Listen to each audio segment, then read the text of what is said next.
What do sports media broadcasters and DJs have in common?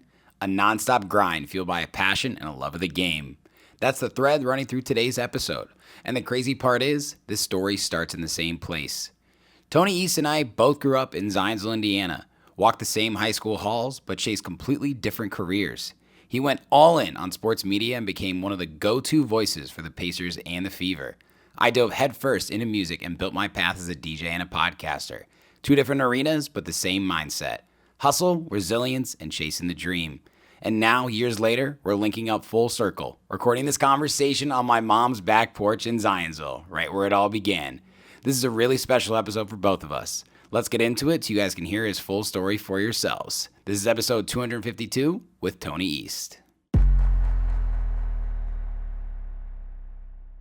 That's when I asked you, I was like, we should do a podcast. You're like, yeah, we'll see what happens with this. And when I walked away from it, I was like, yeah, no way. Like, it goes that much longer. And it went to fucking game 7. I was telling everybody that. Yeah, no, the last possible game. God. The last possible game. What a grind. Dude, so we were, if I would have known they would have made it to game 7 of the NBA Finals, I would have. Did you go to any finals games? Yes, went to game 4. Okay. Which was not the game you wanted to go to. Okay, but with 7 minutes left. Yeah, no, awesome. It was electric. I think that was the loudest end of a game moment. Like for a couple minutes of real time, people thought they were going to win the finals. They're about to be up 3-1. No, for sure, including me. Yeah, me in the media row. I was like, oh my God, they're about to be up 3-1. That game was frustrating. That's one of those where I was like, really into this. I think I'm really, they're going to be standing there, but as long as I don't bark. I was like, shit. After that game. Yeah, it was painful. I know. Well, you know what was really painful was we were in Nice, France for game 7 because we were going to somebody's wedding in Sorrento, Italy, and we were doing a little trip before then. Yeah. No, can't cancel that. Nope. We couldn't watch game 6 because we were taking a red eye, so I had to download Wi-Fi to watch the real app, the play-by-play, and I'd be falling asleep, be like Obi Toppin alley-oop dunk. I'm sick. And then I'd fall back asleep and I wake up and I'm like, wait, did they really win? What happened? There you go. So the whole weekend we were excited, and then we get up at 2 a.m. I buy a VPN, and Maya and I are so excited. We got our jerseys on. We're in our little room. And, of course, the story unfolds. Maya freaks out. Fun for a few minutes. Fun for a few minutes. I was like, we're doing this. And it was at the beginning of this awesome European trip. And, obviously, it fell apart. Honestly, I can't lie. When they were up at halftime, I was like, they still might do this. Dude, when Nemhard hit that 3, I was like, why not? I know. Given how the playoffs are going, I was like, man, they might do this. Nope. Right? Nope. I know. But, okay, cool. So, bro, we're already live right now, by the way. Yeah, I figured. I could see that. Hey, you like that? The stuff, yes. I got lots of gadgets and gear here. Yes. We're in Zionsville, Indiana. What do I look at? That camera. Whatever I want. But you can look at me. Yeah, wherever you want, man. We're on my mom's back porch. I'm humble enough to say that.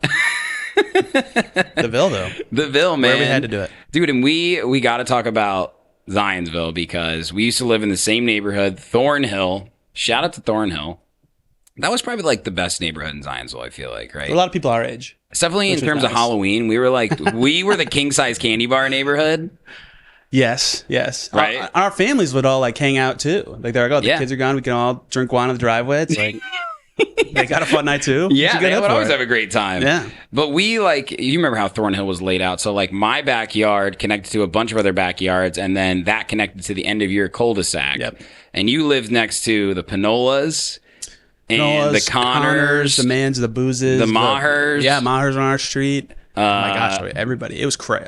Everybody. I don't even know how it's possible now that I'm older. Right? How did all these people, the exact same family ages, end up right next to each other? It was no exceptions. No exceptions. It was wild. Who was your best friend in the neighborhood growing up? Ryan and I were born on the same day. Ryan Connor and I. Were you really? Yeah.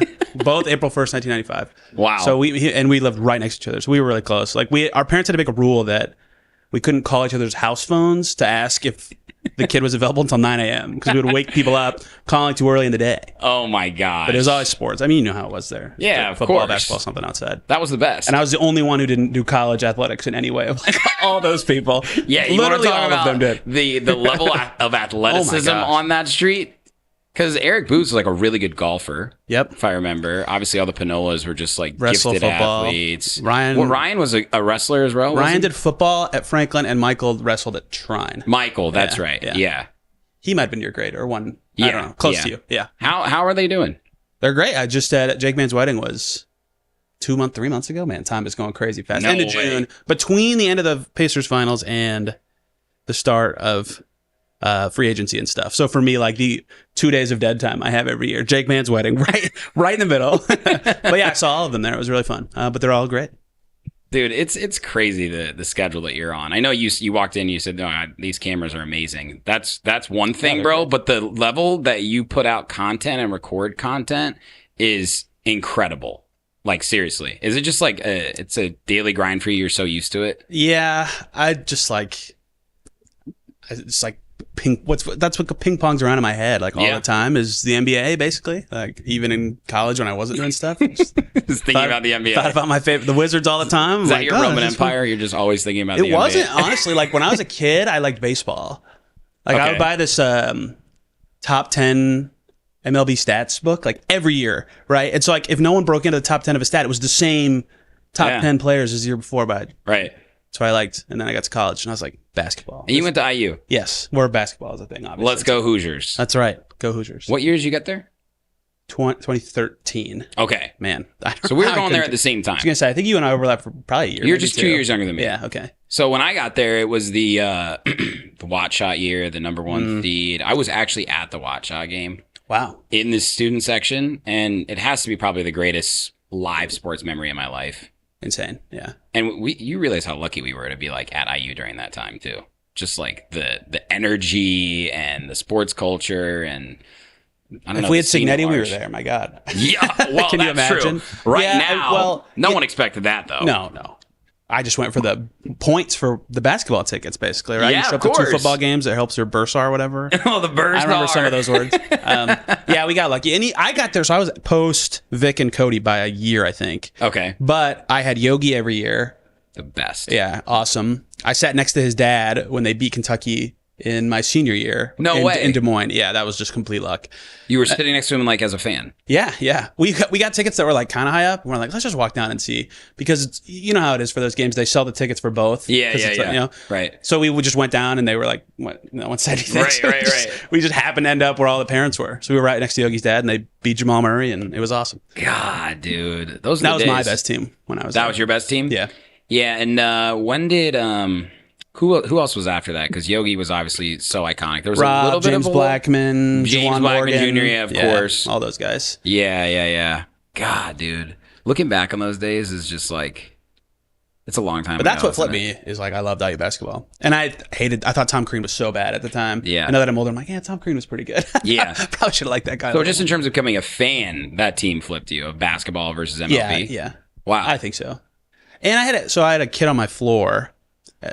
Like I knew more about baseball than anybody growing up, right? So I had a kid on my floor from Westfield, Ben Jones. I still talk to him all the time, who was so into the NBA, and he had an Excel sheet to track all the teams and like so 2K. Well, that was 2013. So 2K14 comes out. This is how we can reference the past. And I don't play 2K that much, but he like they'd update the game. And the players would get updated, and he was so into the NBA that like he knew what players' accessories were wrong. Like we'd queue up, and he'd be the Jazz. He'd be like, okay, Trey Burke's missing like a right arm sleeve, and this player's. I'm like, how?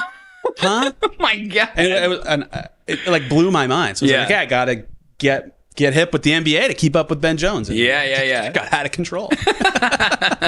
Wow, that's crazy. Next level. Yeah. So was he doing any actual content or reporting or writing? No. He just really a fan. Yeah, just a fan. He's a Pacers fan because he's from Westfield. But yeah, of course.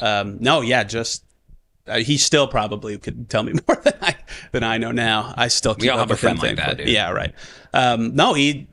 I don't want to like out his life, but like he has a tech job and just a big fan. Yeah, I run into big games all the time, but that's great. No reporting, no like attachment, just love ball. What was your major in college then?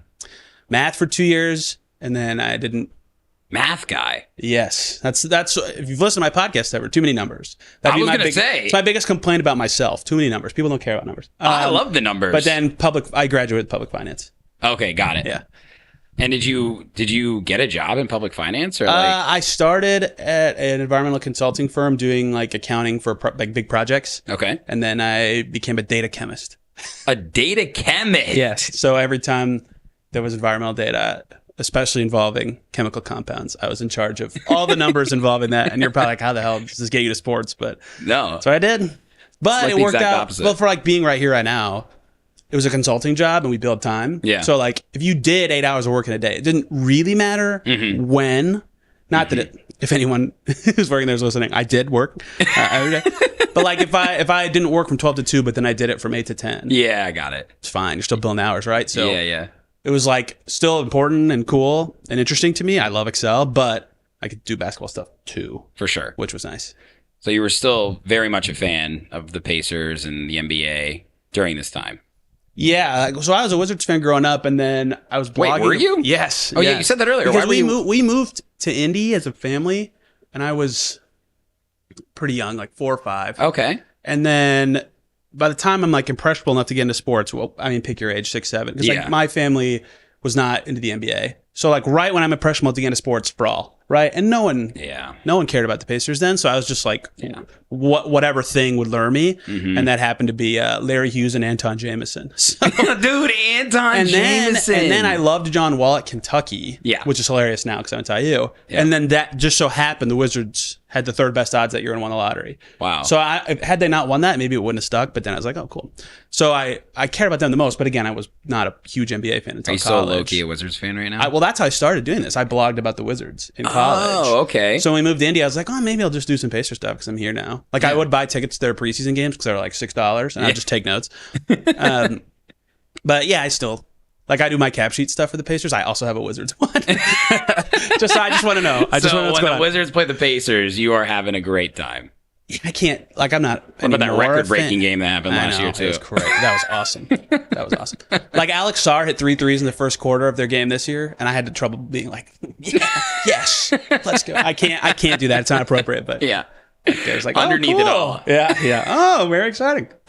So, but anyway, that's how I was keeping up with them. I was like, I'm doing basketball stuff anyway. Might as well of course. do Pacer stuff. I lived in downtown. It's so close. And then it got out of control. Now we're here. Whoops.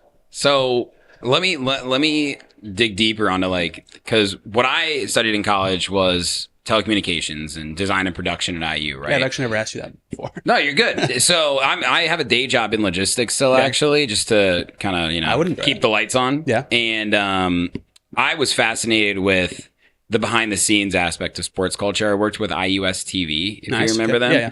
So I would record soccer games. I would interview players and coaches and was always fascinated with the Tony Easts of that world. And especially in college, right? And so I'm curious because you do a lot of writing and always have done writing. Yeah. Before, because when we're this timeline we're talking about right now, people weren't doing podcasts, dude. People weren't making videos. No. People weren't doing anything like this. If anything, blogs and writing was a really, really big thing. It still is. What about writing kind of pulled you in originally as opposed to what you do now more so? That kind of was the way in, if that makes sense. Yeah. Like you've wanted to... I don't even know the right way to describe this. Like that's how you became somebody that people were interested in or cared about on social media. It's like you had to make something. Yeah. Right? It's like here's what I think about the Pacers. I made that for this blog or whatever. Right. And writing was the only way because, like you said, podcasting, video, nobody. I mean, the only basketball podcast when I graduated college it was worth anything was Dunked On. I remember that. Yeah, they started forever ago. Yeah. But they were so small back then. Like they did a free episode every day, which is not how they do it now. No.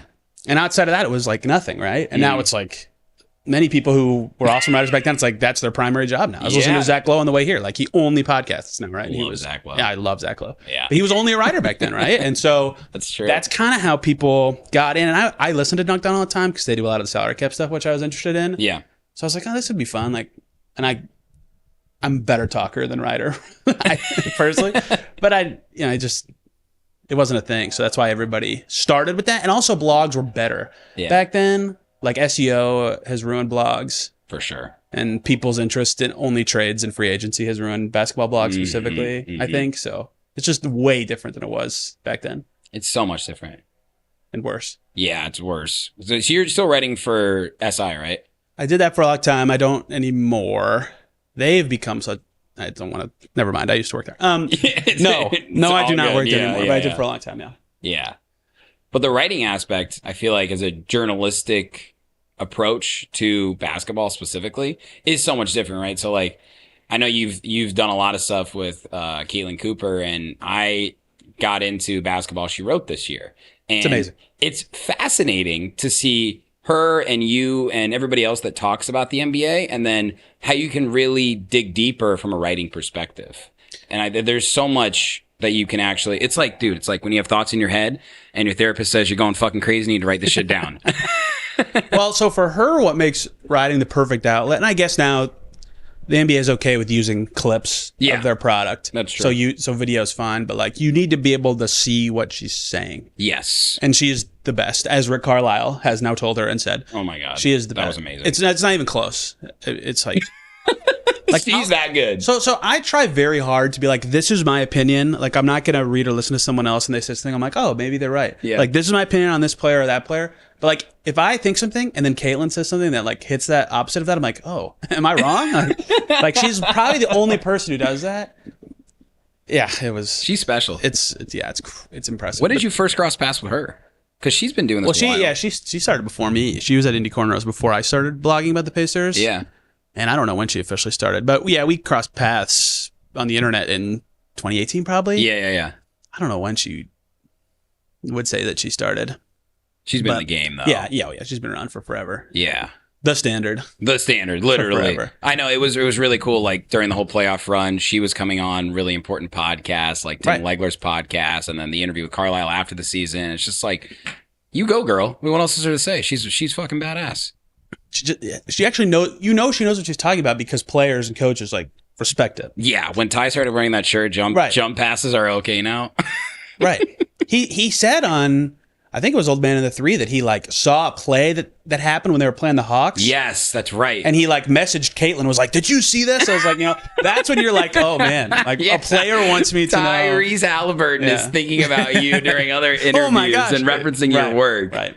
I know, that's so cool, dude. I think I might have I think it was Old Man in the Three. Yeah, no, I know what you're talking about. With JJ. Yes, yeah. Yeah. Which I miss JJ, honestly. I know. I like that. JJ. I like what they've continued to do. Yeah, like the rotating players, but yeah, JJ was. Dude, he was very talented. So good. Yes. It'll be interesting what happens to the Lakers this year and all that stuff. We'll talk about that later. But so tell me about how you actually started working officially with the Pacers and getting into Locked On, because I didn't know that Locked On was this massive conglomerate, sort of. So tell me about that story, how you got involved with them. Lot of luck. I'm not. That's a lot of my music stories start, dude. Yeah, I think. I mean, you probably know this too, but like if you have a lot of either a freelancey type job or like a gig type job, like you could be good, and you have to be good to make it, obviously. But you have to get lucky. Like at some point, you will get lucky. If you just keep going. Yes. For anybody out there, music, sports, whatever it is. That too. And some people say keep going. You never know when your break's going to come, but like you have to keep going to get better too. Absolutely. Right? So when I started doing Pacer stuff, at first I still lived with my parents, which was actually pretty lucky because I had more time and money to like buy a microphone and stuff. So at first I was like, maybe I'll do a Wizards podcast by myself just for funsies. But I had heard a lot about Locked On at the time because they started in 2016, late 2016. And the Pacers show had no host at the end of that season. And then I don't know if you remember Adam Friedman, but he was... I do. Yeah, he's who they hired. So he was a journalism/sports journalism student at Syracuse. Okay. And so in the summer, he could do them by himself. But once school started, he was going to need someone else. Yeah. And I just happened to message him because I was blogging at the time. And I was like, hey, like I would love to do this with you, just like one episode. Yeah. And it went awesome. Like we had a good time together. And he's like, you should co-host with me. And then... Wow. It just never stopped from there. Yeah, we did it together for 5 years through 2022. Yep. And it was him and I splitting duties. But then he got a real capital J journalism job covering politics. Like J. I would call it, like, not that sports journalism isn't journalism, but like that's like important. It's not, I don't even know the right word. You know what I'm saying? Important. Like people need to know this. And it just didn't work out after that. But that's how I started talking. And like Locked On just happened to pop, and it's because it was a good idea and they have a good format and it works. Yep. But that got me to talking, and then I just kept blogging, and I was okay at it, I guess. And so Friedman and you had this connection, though, like natural chemistry right away. He was close to my age, and we like once you do something with someone else for a podcast, like two people, you kind of understand like when their voice is fading away, like when they're gonna stop. It's not just like these awkwardly long pauses or like we're talking over each other all the time. Right. That just makes it better. But we had a good combo of like knowing what we were talking about, but still having like disagreements that made debates, if that makes sense. Yeah, they were healthy. Like, we weren't like total opposites either. So that made, I think, for a good show. And we had good ideas about like summer content ideas to keep people interested. Yeah. Like, like this is the hard time of the year. I've been listening, bro. It's impressive. You do it though. Some of the ones that I do, I'm like, man, that should have been better. I should have made that better. But it's tougher. It's tougher when there's no games. I'm harder on myself when there's no games. For sure. Because they're here for just what I'm saying, not like also because you're not really reporting, right? Yes. Yeah, you're sometimes speculating. Yeah, for sure. But yeah. So anyway, him and I, it just worked out. And then writing wise, I thought I was like kind of okay at it, but I knew someone who ran a very small newspaper in Speedway. They were like, I can't pay you at all. Classic. Anything. Good opportunities always start with that. But it's physical print, and I can like help you get a credential to cover stuff in person. And I was like, okay, yep. And wow. So I had to write a weekly story that was like 600 words or something. That's not even very long. Like, yeah. Could spit that out in 40 minutes. That's probably long for 600 words, honestly. But yeah. Being there helps so much too with like your credibility and getting reps, and then you can like see people who at the games, you mean? Well, or practices, but yes. Yeah. Like I could see at the time Mark Monteith, Scott Agnes, Jay Michael, like, okay, this is what reporting looks like, not blogging. And that was really huge. So that's just luck of knowing someone, right? Like, for sure. Like someone's like, if I want to do it, you do, how would I do it? I'm like, well, I can't help you meet people. You know what I mean? Do you get that question a lot? I used to get it a lot more than I do now, but yeah, I mean, I'm sure you have sometimes too. Oh, of course. You know, it's just like, that's just luck. Like I can't tell you to go meet the same people I met, you know, but everything you're saying is directly parallel with a lot of experiences I've had. Right. And so I don't know if we're going to get into like advice for people. No, please. Creative stuff. But like you just have to meet, like people always talked about build relationships. Like that was just luck. Like I couldn't control that. It just happened to me. Now I had to not suck when I got the opportunity. Right. So there's something to it, but that was just, I would not be sitting here for that. Like that was just complete happenstance, right?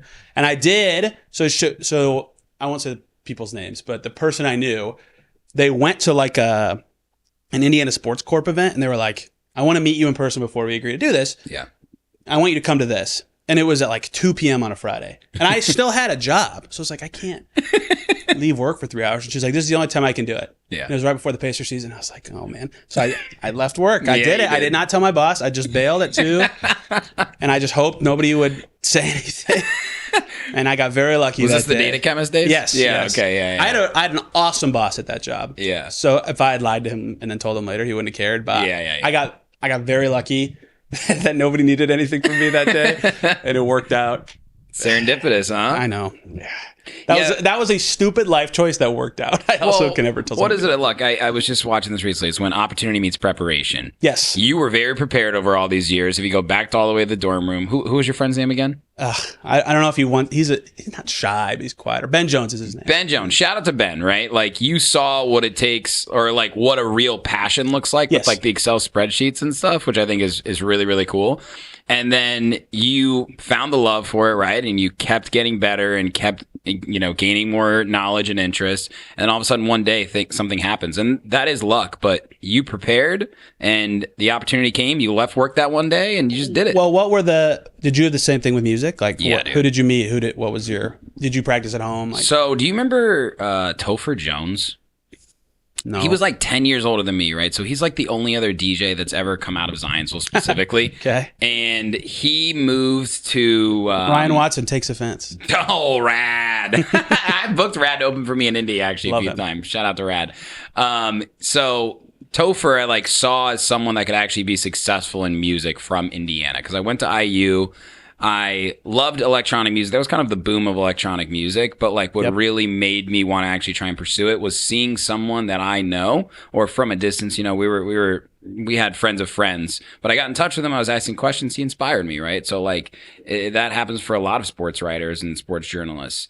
And along the way, dude, the amount of people that I've met that have helped me, it's insurmountable. I can't even put a number. When did you buy like a deck and everything? I would say like my senior year of college, so 2014, 2015. So this is kind of like the 10 years of taking it seriously, actually. Okay. And I feel like I've been talking a lot about this year, like 10 years in the music industry, 10 years of living in Chicago. You get to that point and you're like, okay, I'm here. And then you get to the side of the door, you're like, shit, what am I supposed to do next?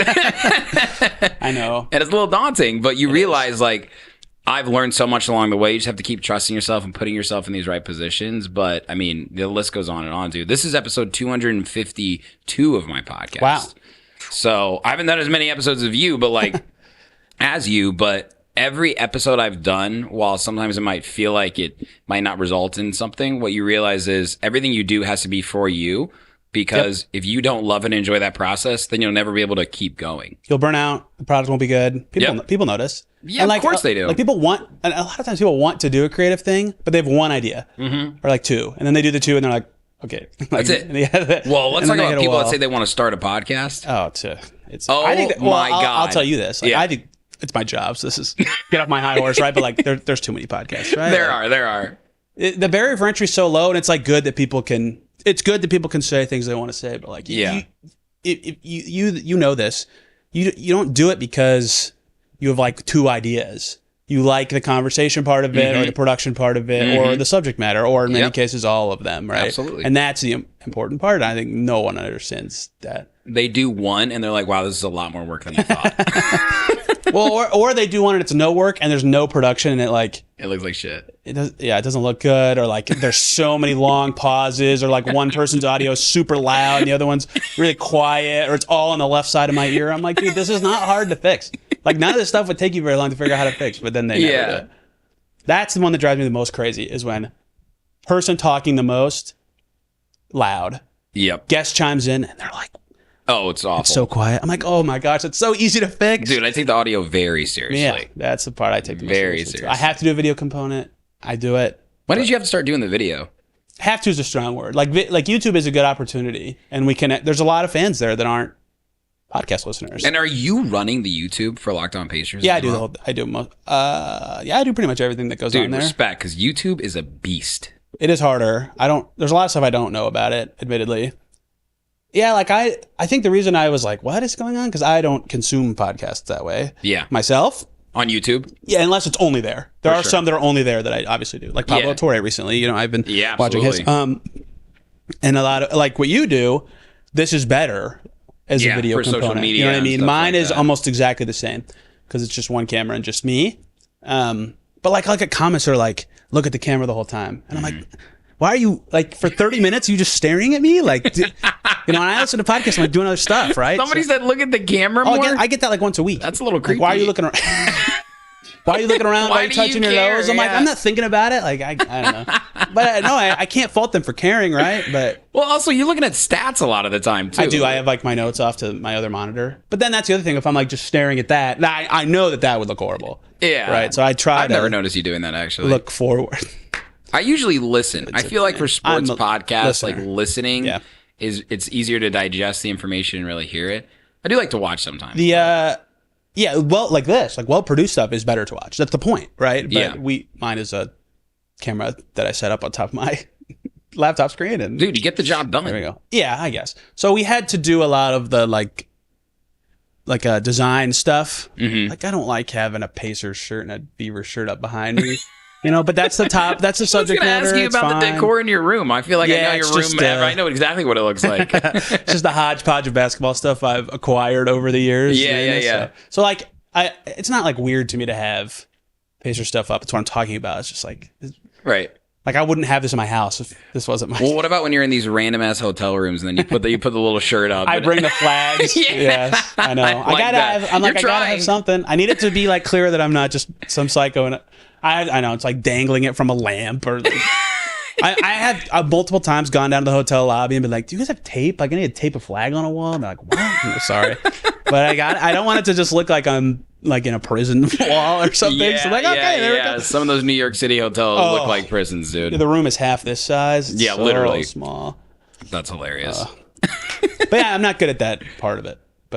But we saw as a company opportunity on YouTube when we were right. Yep. And now like every podcast is video too, right? Because there's a lot of people on there who watch stuff. And is there like a Locked On like conference that you guys do, or like how do you? Because I know you do Locked On NBA, you guys do crossover podcasts. And by the way, it is so cool when you do crossover podcasts because I'm like a diehard Pacers fan, right? Just like you. But like, I also really love the 76ers because like that's where a lot of my family's from. I also like have always liked the Lakers because I grew up liking Kobe. And when you do these crossover podcasts, it's really cool to see how you interact and how they interact with you. And I think the personnel and the employees, I guess, that the Locked On Network has are like good people. Like everybody is like very different but similar and brings cool opinions and perspectives. I just appreciate it because like a big part of what makes it work is that everybody's an expert on their team. Yes. So like I watch a lot of the NBA. Like usually during the season, like a day after a Pacers game, I'll wake up and I'll watch a game that was not theirs for the day before. Yep.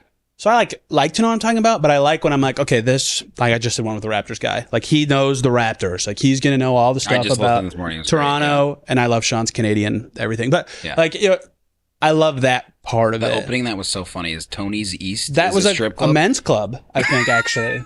Yeah, in Toronto or by Toronto. He's not, I don't know if he's in Toronto or if he's in like a suburb. Not that it matters, but it's huge, dude. It's a huge place. I need to go. I've never been to Canada. Me neither. I've never been to Toronto. I know. I have a passport now. After yeah, right. That'd be fun. Yeah. See the big what's their Space Needle looking thing called? See that thing too? Yeah, of course. No, it's CN Tower or something else. Whatever. Yeah, I need to go to Canada.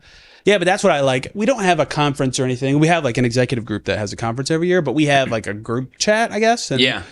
You know, what's helpful for that is like at this time of year, we're like, who needs ideas? Yeah. Here's the thing I just did.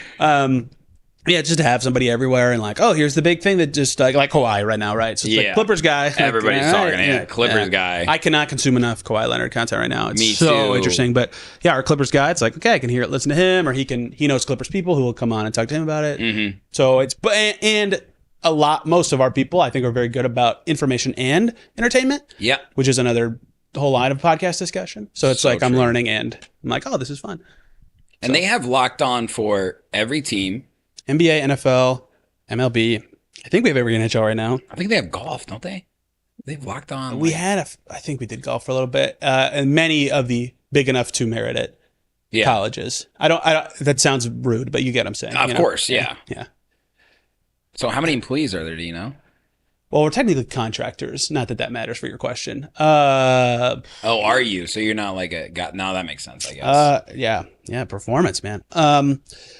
Hundreds. That's a great, hundreds, yeah. Because nobody does, that's not true.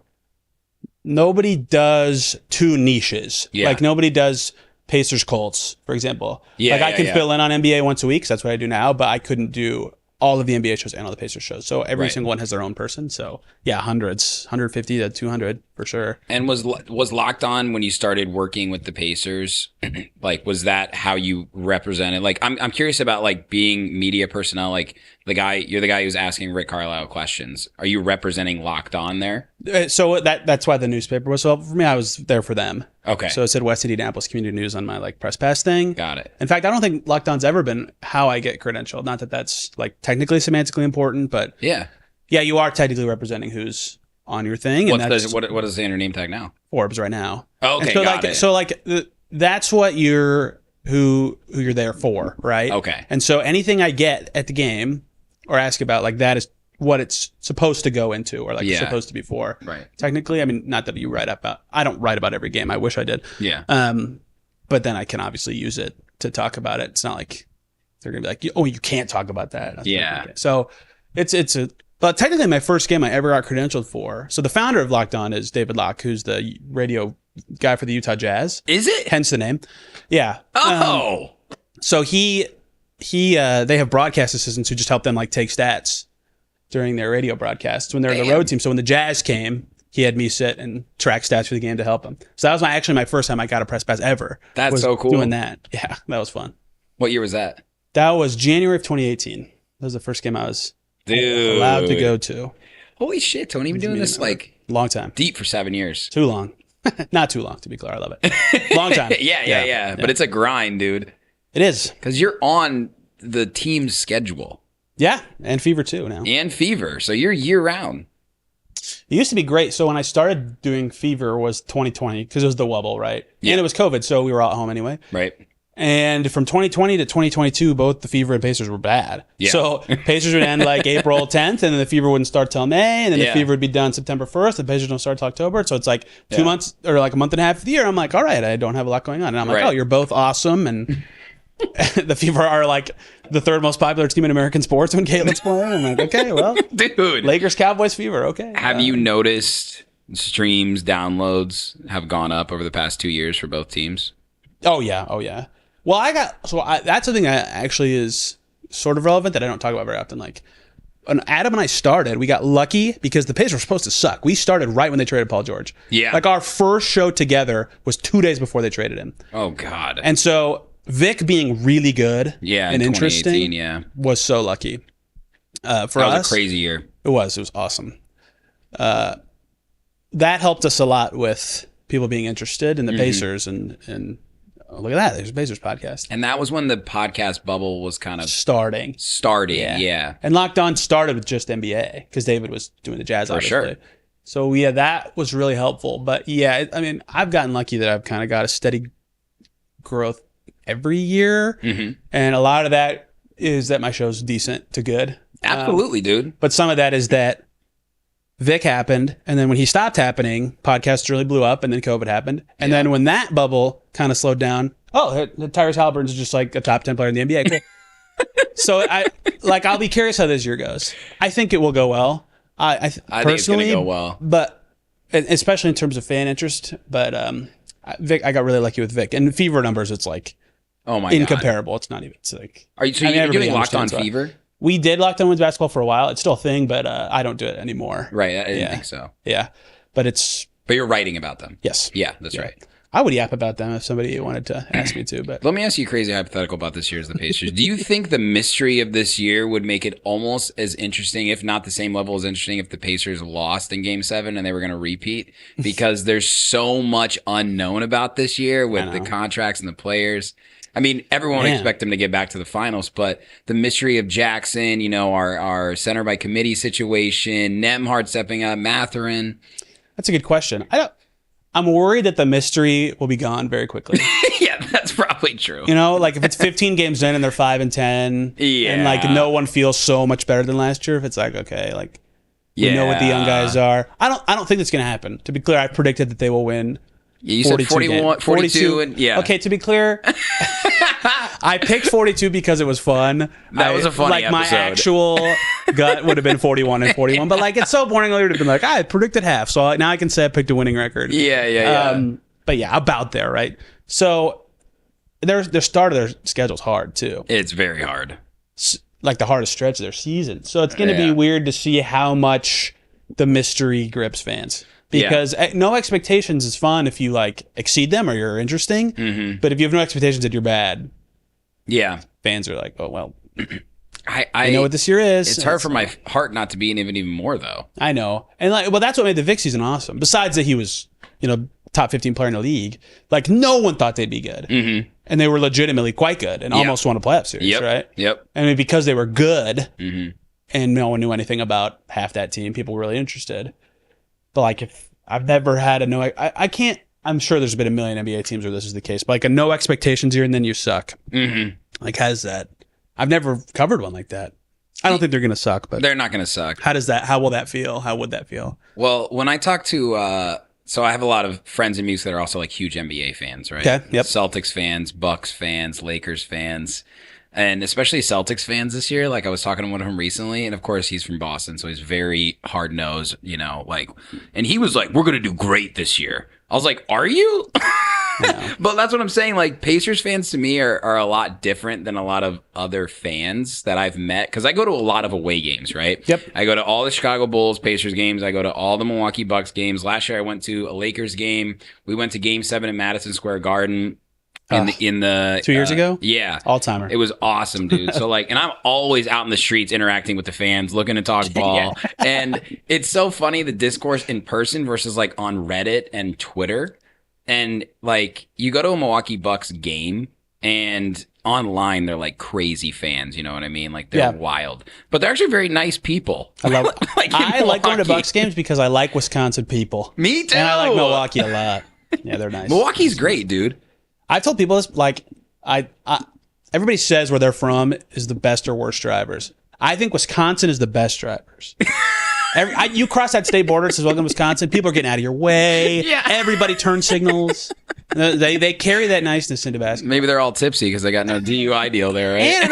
And this is not what we're talking about, but like, I don't get how fried cheese is better regionally. Like, that should taste the same. Yeah. Anywhere. But the cheese curds are better there, man. It's just that the cheese is better. Anyway, yes, I agree with you that their fans are very nice. Their fan section is loud the whole game, even when they're getting their butt kicked. But Pacers fans, Five serve sick. It's like, yeah, they are. Yeah.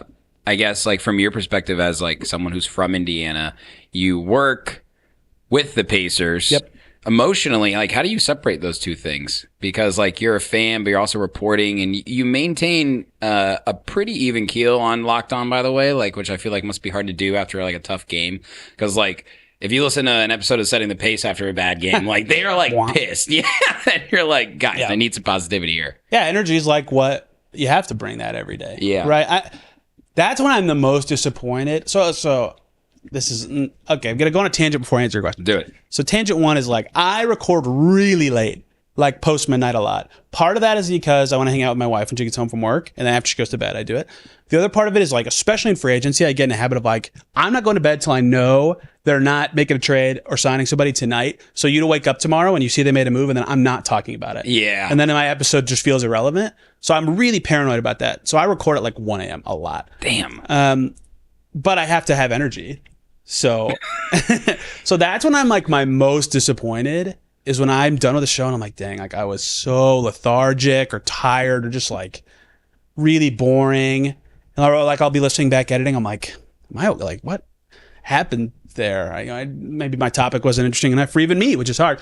But the easiest way to separate that for me is like, you have to, when you start doing what I do, you can't be a fan of anything anymore, right? Yeah. And so that, I didn't have any trouble separating that because I didn't grow up cheering for the Pacers at all, right? Mm-hmm. So just pushing any emotions to the side was super easy for me. Yeah. It's like you care about the people you talk to and see every day. For sure. Right? But I'm not invested in the results, Yeah. Like people are more interested in the team, I guess, when they're good. And I guess in that way, I'm like, yeah, this is better for me, like career-wise, but it's not like if they lose, I'm like, oh, I can't possibly talk about this. Like I'm so crushed, Right. That's why Game 7 of the final show, I felt so bad because Derek Kramer, love Derek. Yeah, great guy. Yeah, but he's like, yeah, I'll do the series closer because I want the same person every time. So the first 3 series they won, and he's like, oh, all the time. And then they lose the Game 7 of the finals, and like I can't do that by myself. No. But it's like Derek's about to be Eeyore, and he would tell you he's about to be Eeyore, but I need that perspective on there. But it's easy for me to separate it because I can't have any fan perspective anymore, I don't think, to objectively talk about what's happening. And I didn't actually find it that hard to change that, but I do know some people have a lot of trouble. I'm sure there are actual fans like who do it. Yeah. Like Derek. Yeah. Which must be like, it's a fine line. Very. You cannot cheer in the press box. You cannot cheer when you're there. Like, and to be clear, everybody's good about that, but yeah, it is. So what about like Dustin DePoriak? My guy, Dustin. He's great, by the way. I see my wife the most of anybody in the world, and Dustin. You guys are boys. Number 2. Yeah. He definitely, is he from Indy? He's from Pittsburgh. I don't want to like dox his whole life. He's definitely not like a fan, though. I mean, no. So that's interesting. So would you consider you're a beat writer, right? Yep. Obviously, and I think so. Is that for sure? You're a modern day beat writer, most definitely. Yeah. That's true? Is that the understanding as being a beat writer is like not being a fan of the team? Correct. Like in the interview, are they like, "Are you a fan of the Pacers?" No, they don't. You got like a Pacers tattoo on your back, right? Yeah. But it is like it is a reasonable expectation for sure. Objectivity, especially, right? And because fans listen to you, right? So that, like, yes. I go to you, I guess it kind of makes sense. I go to Locked On Pacers to hear your perspective on how the game went, which helps me materialize my emotions. And I don't know if you notice this, but sometimes I try to say, like, if I'm a fan, I'm thinking blank. You do. You say they got to be better, or or like if I'm this player, I'm thinking this. Like, and you say that because like when you're there, you understand what they're thinking, right? Like, course. I'm bad at analyzing referees. I'll admit that's probably like my biggest hole of basketball analysis. But like, if I see a call that I'm like, I understand why a fan is pissed about that. Yeah, nice. I have to be like, if I'm a fan, I hated this or that. You know, you have to be able to do that. But yeah, it's politically correct if you will. I don't even think it's. But I never had trouble turning off that switch. I'm just like, okay, I don't. That's care good. if they win or lose. So you're perfect for the job then. I guess. I guess. Who are you truly a fan of? The Colts?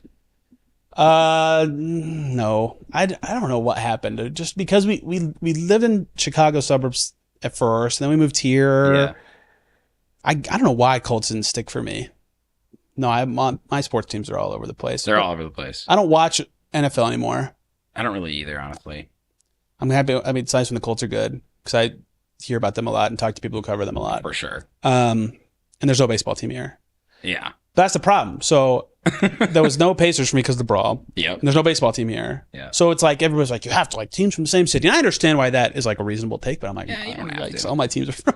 Dude, I'm alone in Chicago, man. Yeah, people there are so tribal about that.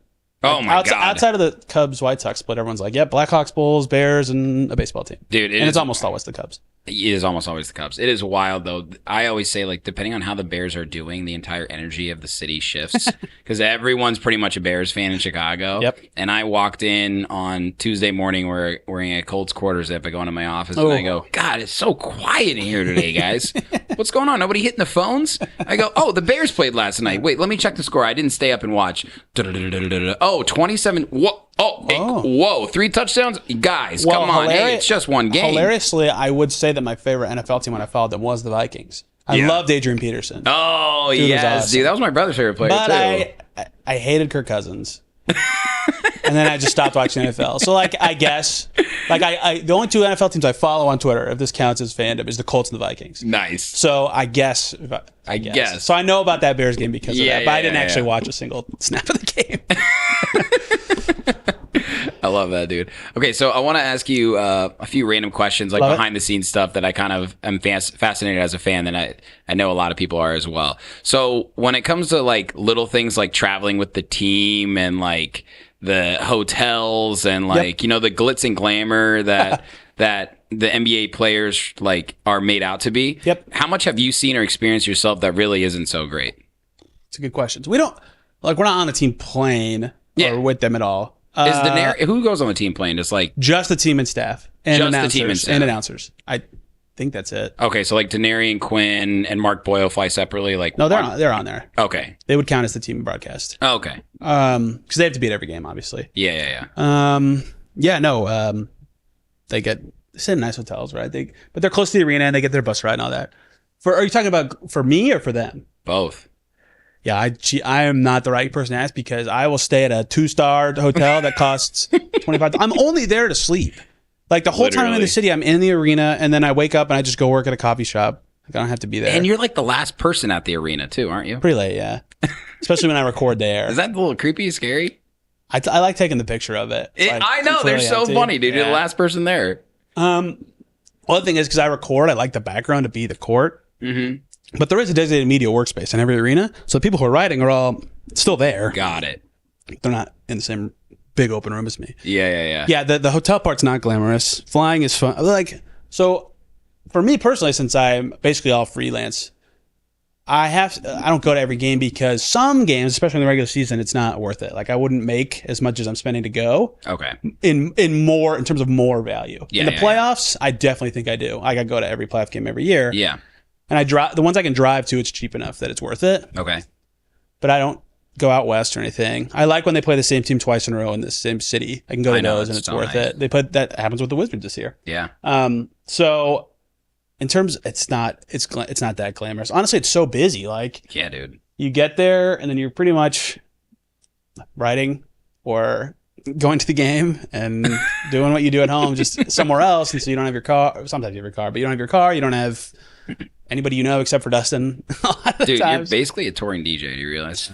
I'm telling you, that's what it sounds like. Same thing. And I that's where not differ. Like everybody's somewhat cheap because their companies are paying for it in a lot of cases. But Yeah. I will like 5 a.m. flight on Spirit. Don't care. I'll do it. Let's go. Cheap hotel. Like just get me there as cheap as possible. Get me home as cheap as possible. In the finals, I flew Frontier many times. Yeah. And the only connecting flight from OKC to Indy was to Orlando. So I had like these stupid long travel days on these terrible planes. But, Wait, you go Indy to Orlando to OKC? or back, same way. What? There's no direct flights? No, there's not. That's hilarious. Derek and I drove to game 1. Did you? Yeah. That was I don't know if people know this. It was the closest finals by team proximity since 1957, 58. Didn't know that. And it was Fort Wayne versus Philadelphia that year. So Indiana people will appreciate that. Let's go. But yeah, it was like a 12-hour drive, and it was as close as it's ever been. Yeah. Ugh. Dude, so you're truly a road warrior, though. I like doing those. Yeah, that's amazing. But it's not, the player life is, they would not call it glamorous, right? They're not in their bed, and Yeah. their family's not there, and their training table's different. It's in a hallway, not really nice, and it's a road game, right? It's just different. But they all like get to eat together and bond and have fun. For sure. You know, they talk about that part of road trips a lot. And that's something this Pacers team in particular is really good about. Okay. They have a lot of very connected, go out together, do stuff together guys. Yeah, it seems like it. Which is, I think, a good thing. Yeah, good. Like, you don't realize how valuable chemistry is to a team's vibe and ability until you see a team that doesn't have it, and you're like, oh god. And this team's really good about that. But they charter everywhere, and Yeah, of course. You know. What have you noticed about the culture of this Pacers team or the Pacers in general? Because I think a lot of people have talked about that a lot, how Indiana's not a destination for players, but like as someone who plays sports and has played sports or whatever, like the culture and friendliness of a place is so important. Like Caitlin Clark and Tyrese talk about it a lot. Yeah, that's true, certainly. So like there are some players who just like really want certain things, but if you want to be tight with your teammates, this is a good spot to be right now. And they have a lot of guys built for that. Ty's a natural connect. I mean, everybody knows. Like you just see him and know, right? Pascal is such a vocal, like connective type, and he's so good for these young guys. And I love that he's so invested with these young guys. Yes, he posts the videos, and like that is how he is, like all the time. Yeah, actually, like even in settings that like I just get lucky to be around the team, like when I can see him interact with his teammates, like that's how he is, man. Like he loves. Seems like a nice guy, dude. Straight up. As you got the jersey, man. I got the jersey on. I'm excited to watch number 1 option Pascal this year. But yeah, he loves doing that stuff. Gym at his house, like, yep, come on down, Jarris, come on down, the whole team. Like, let's do it. So cool. Yeah, and I'll kindly say I've been around teams that aren't like that, and it's just different. Like people, like the game ends and they want to leave, or like they just are ready to go. And this team doesn't have that at all. They actually like being around each other and talking, and that even extends to like me a little bit. Like they're okay talking to media. They're not like this sucks. You know, and some players will always feel that way, and that's fine. But it makes my life easier, and for sure. You can see it. But that's part of their appeal for this team. Is that part of their appeal to be on the Pacers right now is something I'll be curious about like 5 years from now. Yeah. Playing with Ty is going to make you look as good as possible. Yeah. And so that either leads to winning, which every player basically wants, or money, which has happened to every player. Definitely. So far who's come here, right? Like they've all been paid more than they thought, I would think.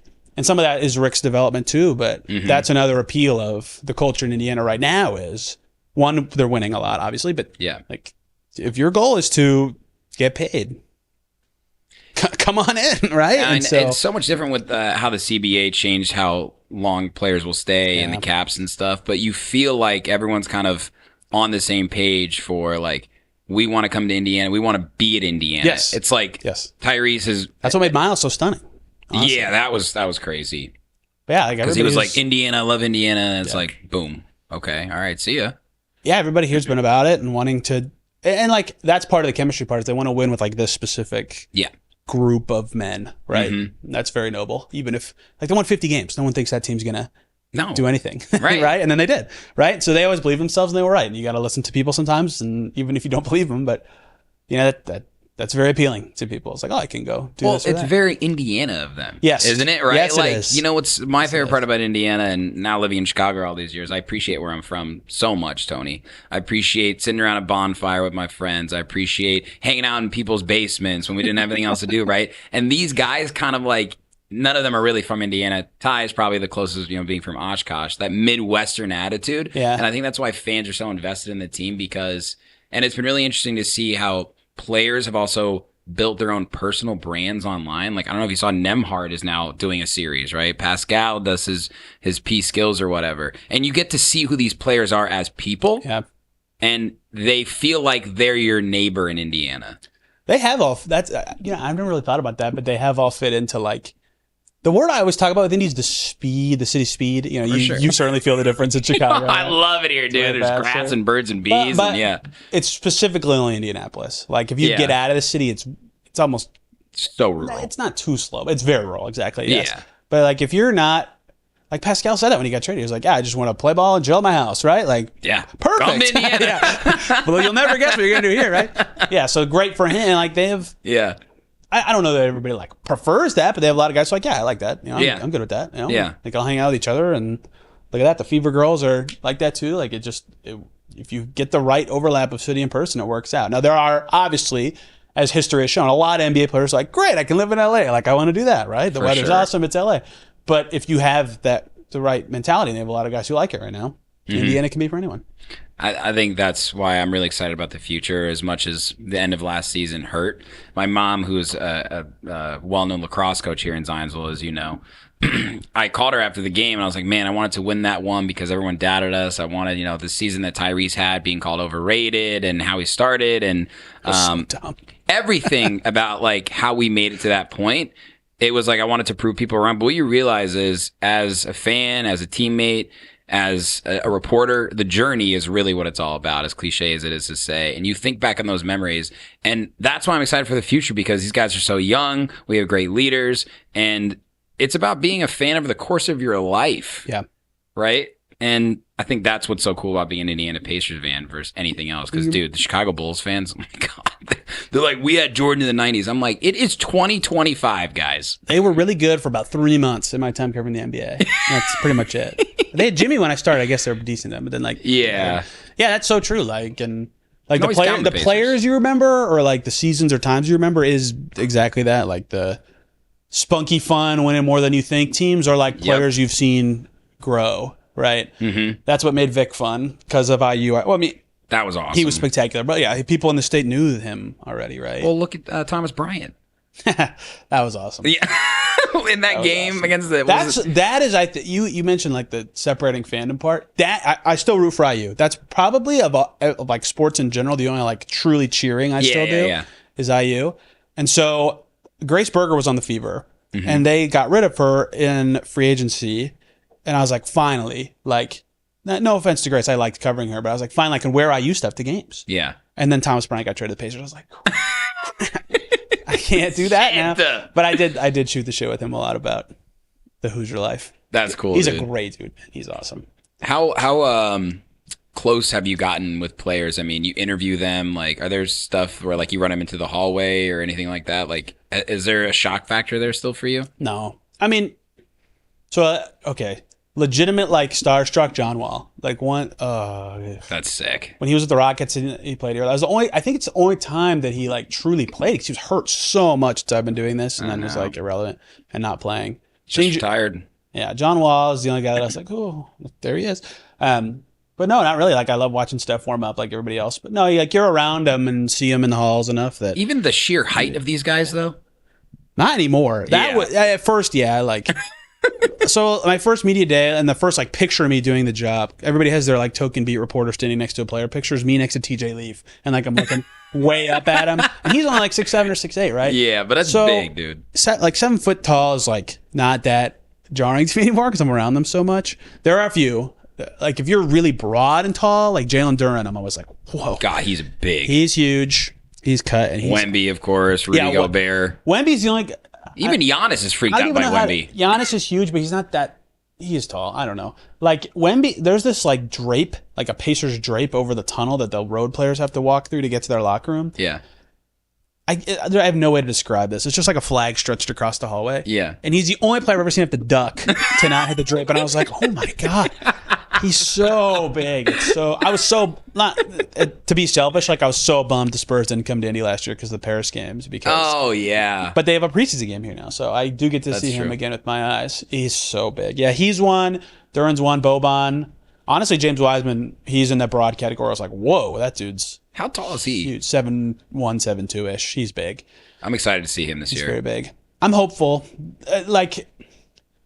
he's on the right team for where he needs to be in his career. Exactly, right? A coach that dude. can help him develop. So, and when are they going to rename the most improved player the Indiana Pacers award? I know they have like 2 favorites. If they get another guy this year, that'll be 6, 5 this century, right? Which is crazy. JOPG Vic.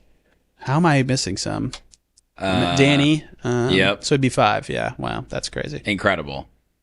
But the most improved player is like it's like when Maxey got it, I was like, I feel like he was already good. Yeah, I do hate when it's Should have given it to Kobe White that year, but like also what is most improved in the NBA's eyes? Well, the reason I was like a little okay with Maxey, I think I would have picked Kobe White that year too. That was 2 years ago, right? Or 3? Yeah, 2 years ago. So like Kobe White went from like 10 points a game to like high. He was like 18, nearly 20, right? Yeah, he was a dominant force. He was on the really court. good. Yeah. Like it's more than stats attention. to me. It's like, I agree with that. Yeah, and like he took on more responsibility and wasn't any worse, right? Right. The thing is with Maxey kind of guys, going from really good to great is harder. That's true. Than going from like mid to good, if that makes sense. True. He went to Supermax, and it's a more yeah, and it's a more important improvement, even though it might look like less, if that makes sense. Yeah. I wouldn't have voted for him, but I can be like, okay, I get it. You know? Yeah. Like Vic went from like mediocre to good to like, oh my god, you know, holy shit, this guy can take over a CJ game. McCollum did that. Like that's the winners true. that I like, is when it's like, oh, what? Yeah. How did that happen? Like you were okay, but like, good lord, you know, like the one that to my grave when Steph won unanimous MVP, he should have won most improved player. Absolutely. Because he went from like, oh, this is like he won MVP the year before, right? So it sounds stupid, but he went from like top 5, disputably the best player, to like, oh my god, like this is the most valuable player. This is the greatest season. Like, yeah. Like, yeah, that would have. What year was that? 17. No, 6. Yes, 2017. Because 2015-16 they won their first championship. Yeah. And then the next year he was unanimous, but they lost to the Cavs. Do you think that the dynasties of winning multiple championships in a row are over, or is OKC set up for I was going to say OKC will tell us, right? Because Adam Silver rightly in some ways wants it to be like anyone can win every year. Yeah. I don't know, because I'm torn between I like it when fans can get attached to players, and so you should want to be able to keep teams together. Yep. And that's good for fans of that team, but maybe not the rest of the league, right? Mm-hmm. I don't know that, because I don't know how you feel. I don't know how many fans tuned out of the NBA because the Warriors were just too good. I don't, but it definitely wasn't none. Because you knew they were going to win. Yeah, they were, and they were right. 2 years in a row, they were just like, there's no chance. The Cavs are the second best team, and they had no chance, right? Yeah.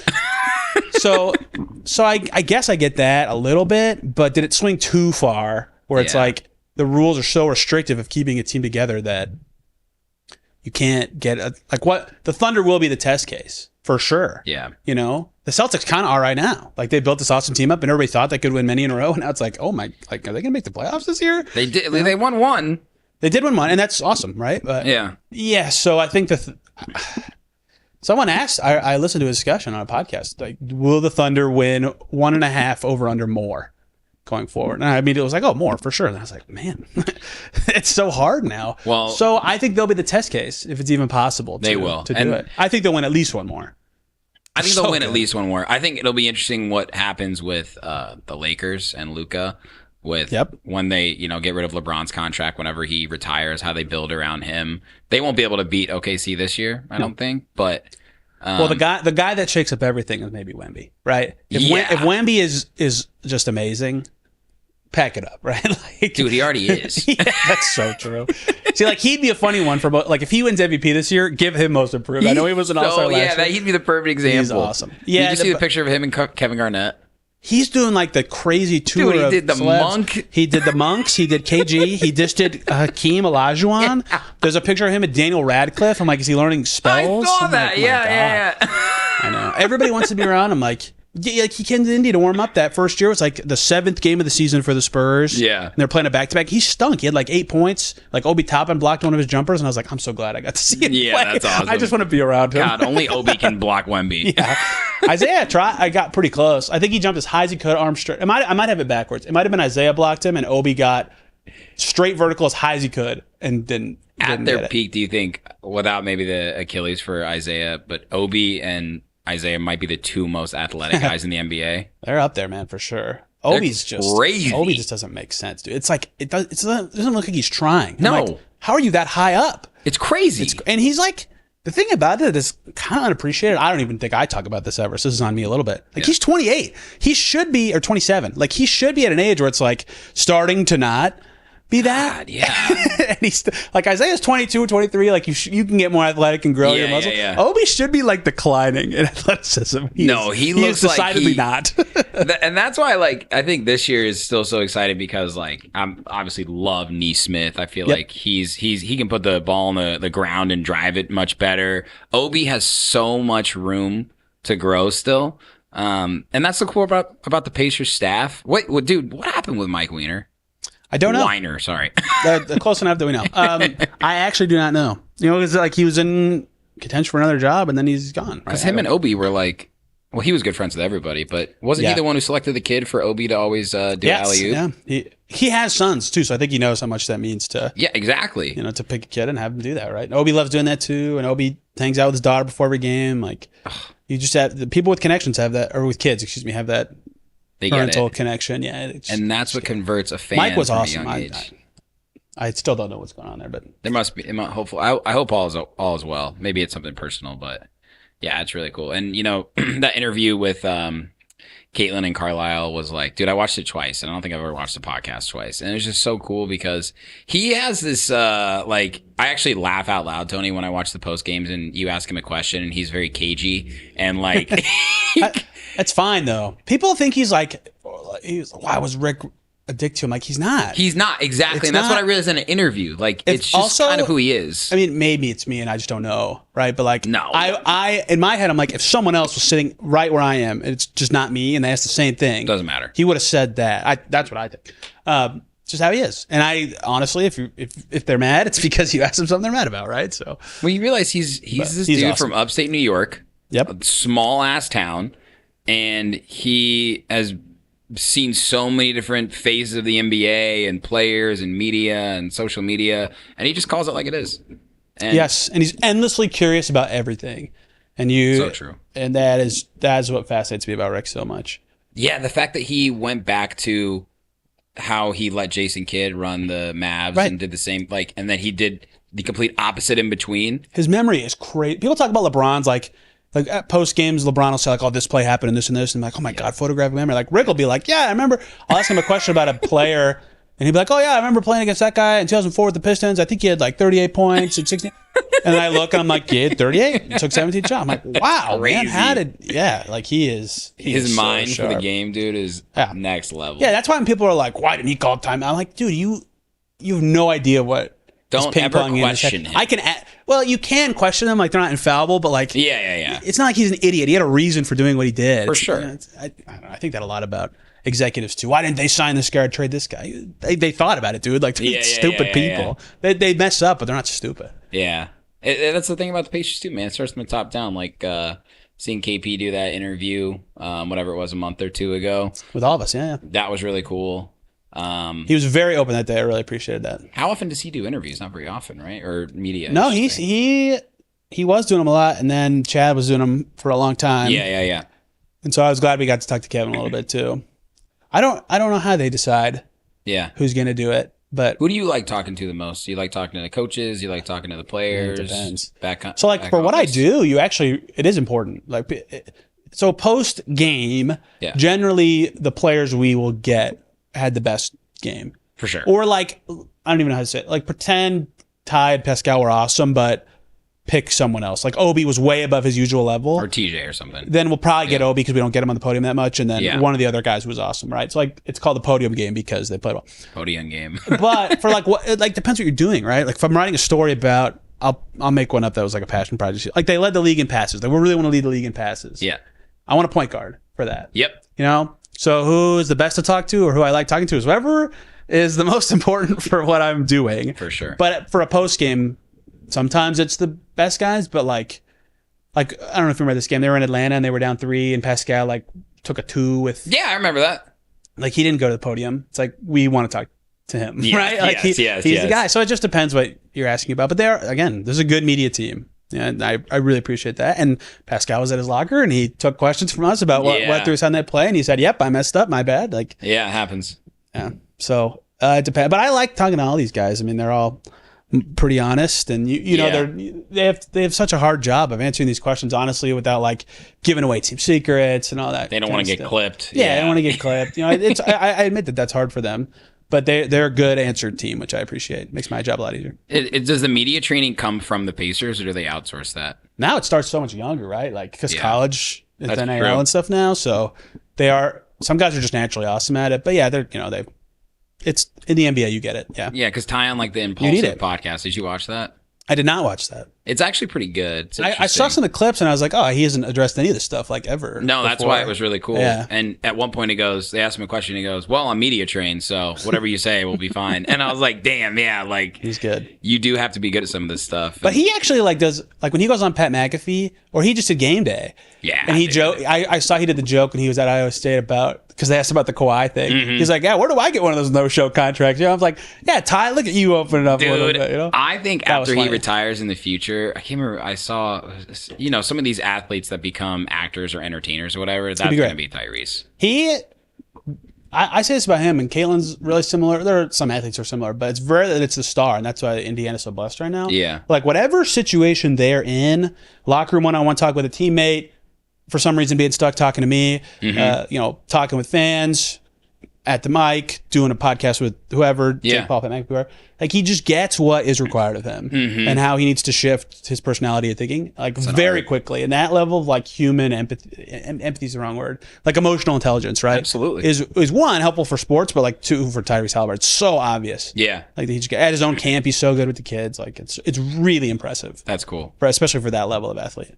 Do you feel like you have to do that as a reporter as well as a journalist? Yeah, sometimes it drives me crazy. Like Pacers lose 111-109, like tough game. Mm-hmm. They couldn't quite get over the hump the whole time, and then we'll go in the locker room after to ask whoever, and like there's some reporter in there who's like being too loud or like giggling about something. I'm like, bro, like they're all upset right now. Like, can you just be a little quieter? You know, and we've all messed up. I'm a loud person, right? Yeah. I've definitely messed up the vibe. I'm not immune from any criticism at all, to be clear. But yeah, that's you have to meet them where they are. But their voice is the product. It's not my opinion. Like I guess on a podcast, sometimes it's my opinion, but like what they say is what matters. Right. Right. Calling it the product was weird, but you know what I'm saying. I know what you mean. Yeah. So you have to meet them where they are and be fair, but you have to ask them about stuff sometimes. You have to have emotional intelligence. Yes, that's Especially true. if you want to get a good answer, right? Yeah, and you have to be able to know what they like what I talked about earlier, if they're a good person to answer the question or not, too. Yeah. And you know what some players are good and bad at answering or what they want to talk about. And if you ask a bad question, everybody finds out about Guilty.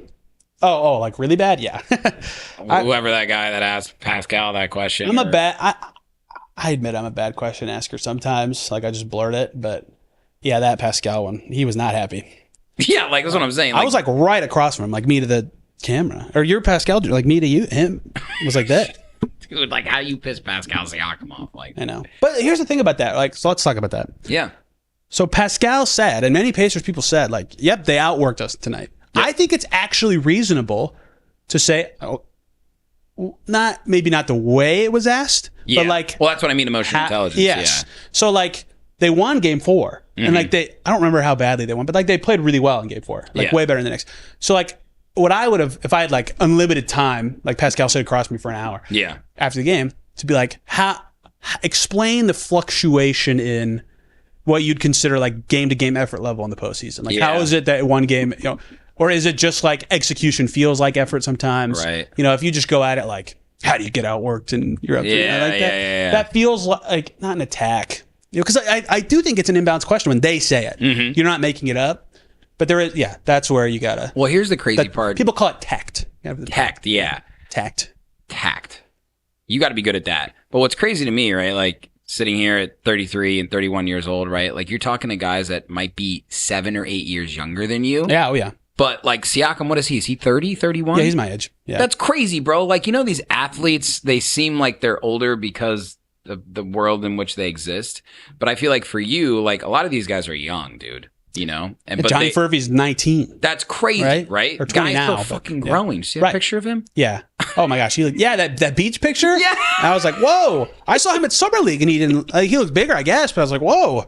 Yeah. Like how you ask him a question versus Siakam versus Ty, right? Like so. That's why I think is so interesting about what you do, Tony. To me, when you're talking to, the guy you did a crossover podcast with on the Raptors today, or you're asking Tyrese a question in the locker room after a loss, or you're asking Nemhard about a turnover in a big game, right? Like hard questions, you have to relate to them on a human level and then maintain your unbiased perspective, trying to get a good answer because you're trying to do your job right. It's a hard thing to do.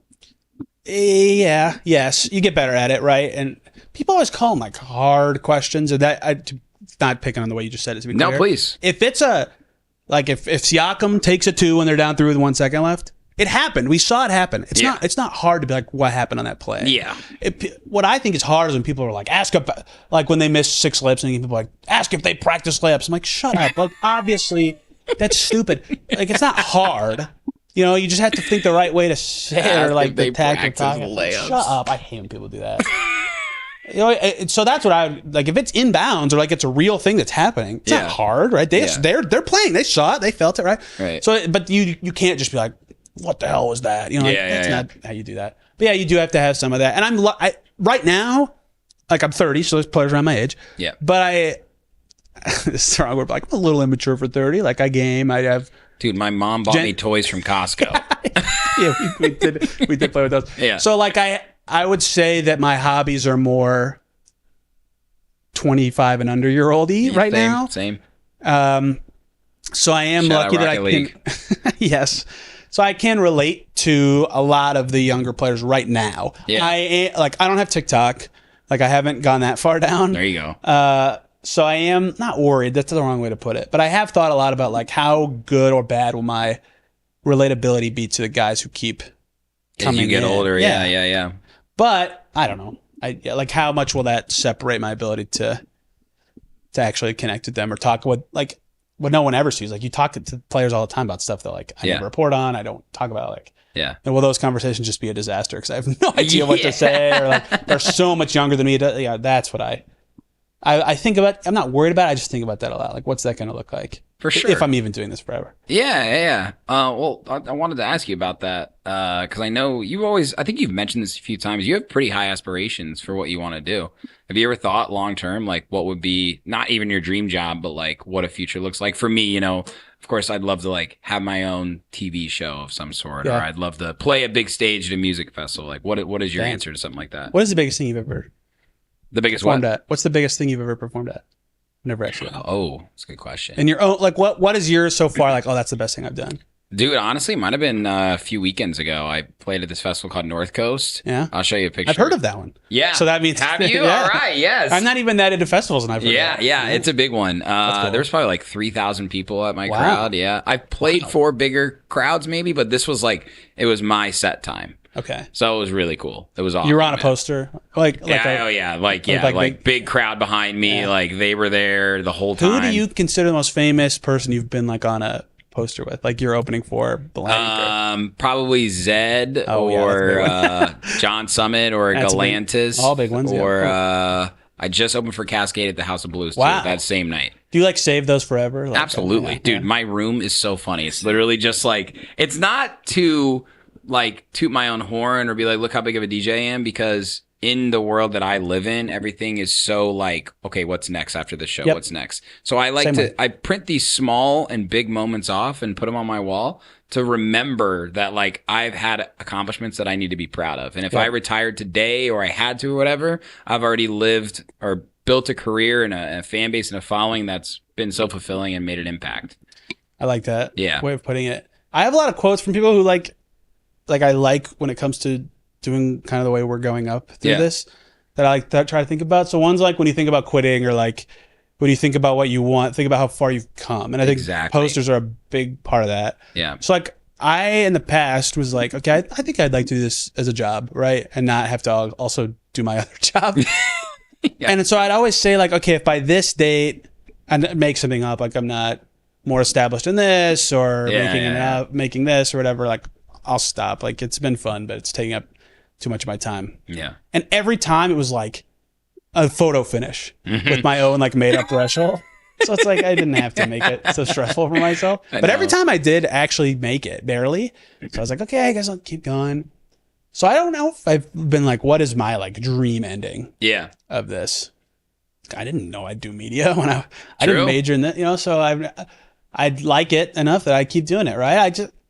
I don't know, like I think it'd be fun to do stuff that like Tommy does for Old Man and the Three and just, but, or Young Man now. Yeah. But I like covering one team. Yeah. Also, and I like salary cap nonsense and the math guy over here. Yeah, the math part Now will it all never makes go away. sense. So there's just a lot of stuff that I'm like, I could do that or that or that. And I currently now I'm like, this is kind of weird, but I don't have like a thing that I'm like striving for. But I have a lot of times now. There's so many talented people in the Pacer space. Like you for sure get this DJing when you're around your competitors all the time. Yeah. Like sometimes you're like, dang, like I'm not that good, or like Absolutely. I'm having a rough time.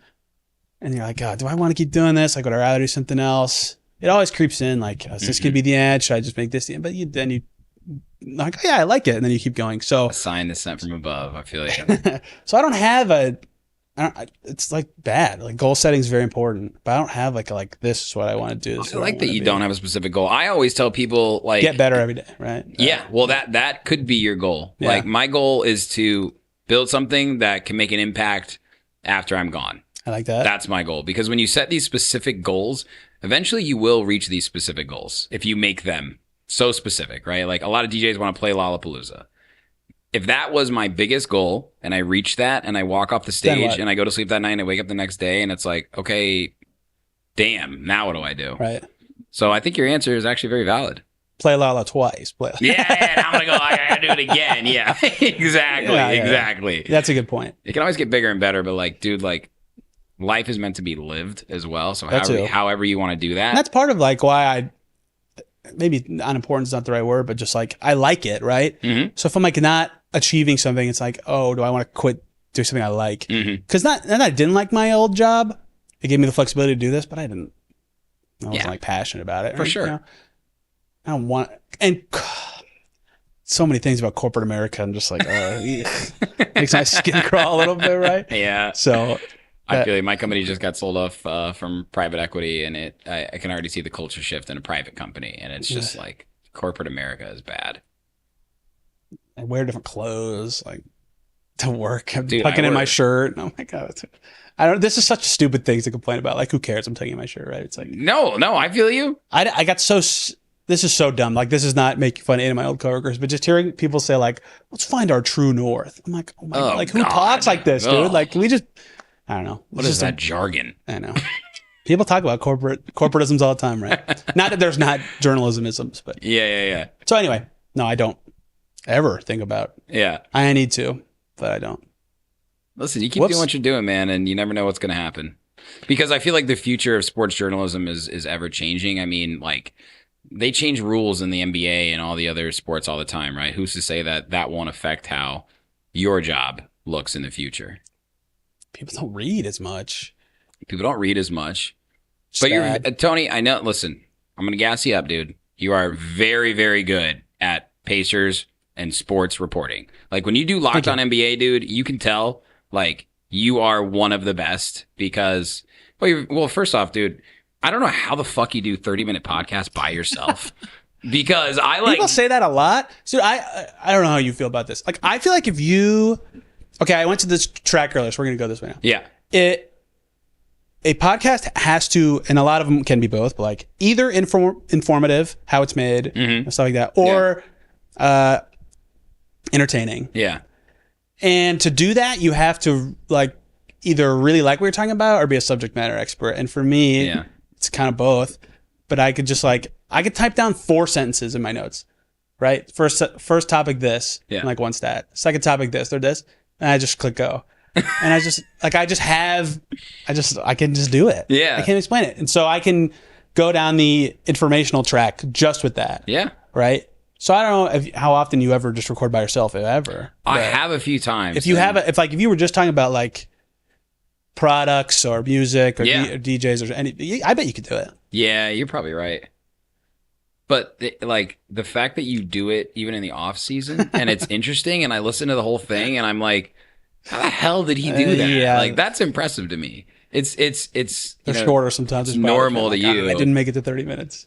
I do it. It's amazing. Minute to 28. Do you use any ChatGPT or AI to Never. help you with shit? No, I'm morally against AI touching. I respect my products. I'm mostly morally against AI in general. I'm not gonna lie. Well, I didn't, as you can see, I didn't have any questions the whole time. I never do. I stopped doing tons of research, probably in the 200s, because it would put so much pressure on the conversation. When you started, you had a lot more notes, right? So many notes. So did I. Yeah. So like when I started, I was like, it was crazy. It'd be like first segment, all this and like all these stats and all these things, and I'm like, this is boring. Like it feels like a script. Yeah. I can't have nothing, but like.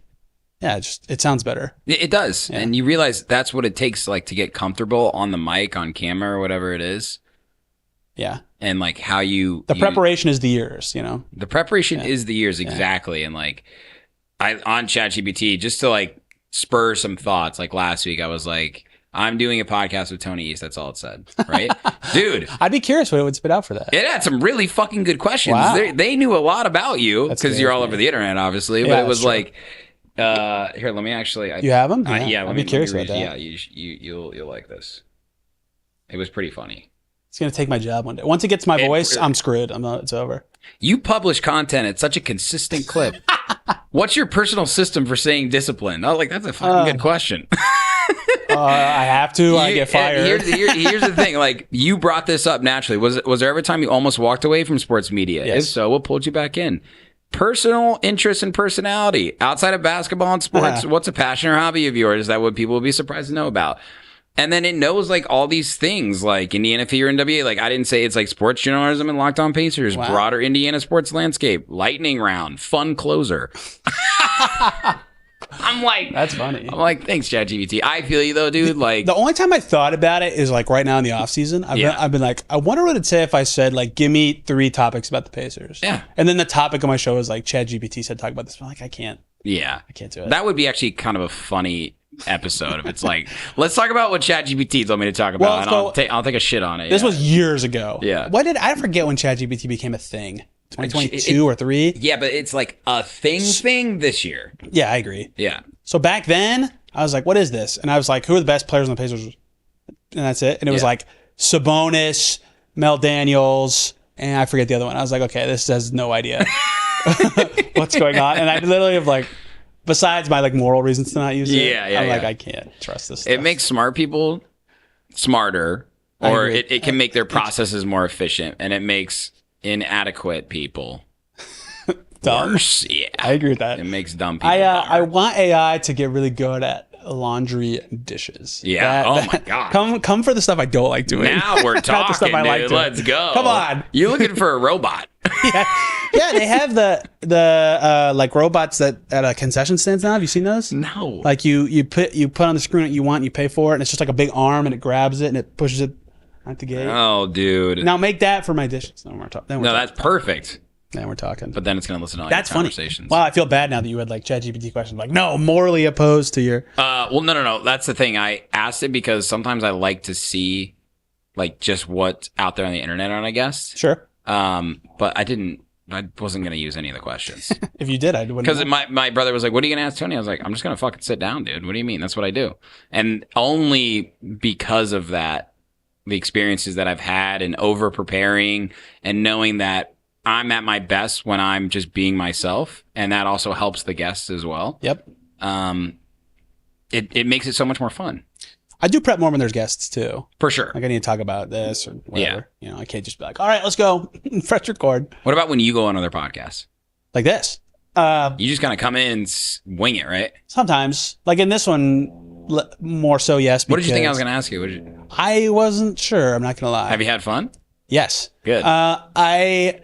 My only thought was that we'd talk not a lot. We'd talk about like creating stuff like this. And we did a little bit. For sure. So if I, like when I do the NBA show, we're like, we're going to talk about these 3 things. I'm like, okay, I don't exclusively follow these things. Let me like look into it. Yeah. So I prep for that, obviously. Yeah. And then a lot of times when I go on other podcasts, people are like, I'll send you topics. And I'm like, okay, that's fine, I guess. Sometimes I don't know, this might be not entertaining to most people. Sometimes I like hearing how people think to get to their conclusion. Mm-hmm.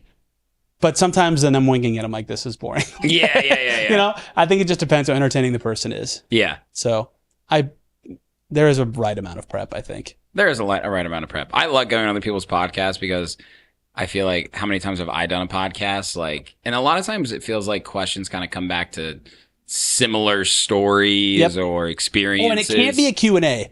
It can't be like Sherman question, Tony answer Sherman. Like that would be so boring. That's awful. It sucks. Awful. Yes, I hate those. And there's a lot of podcasts like that.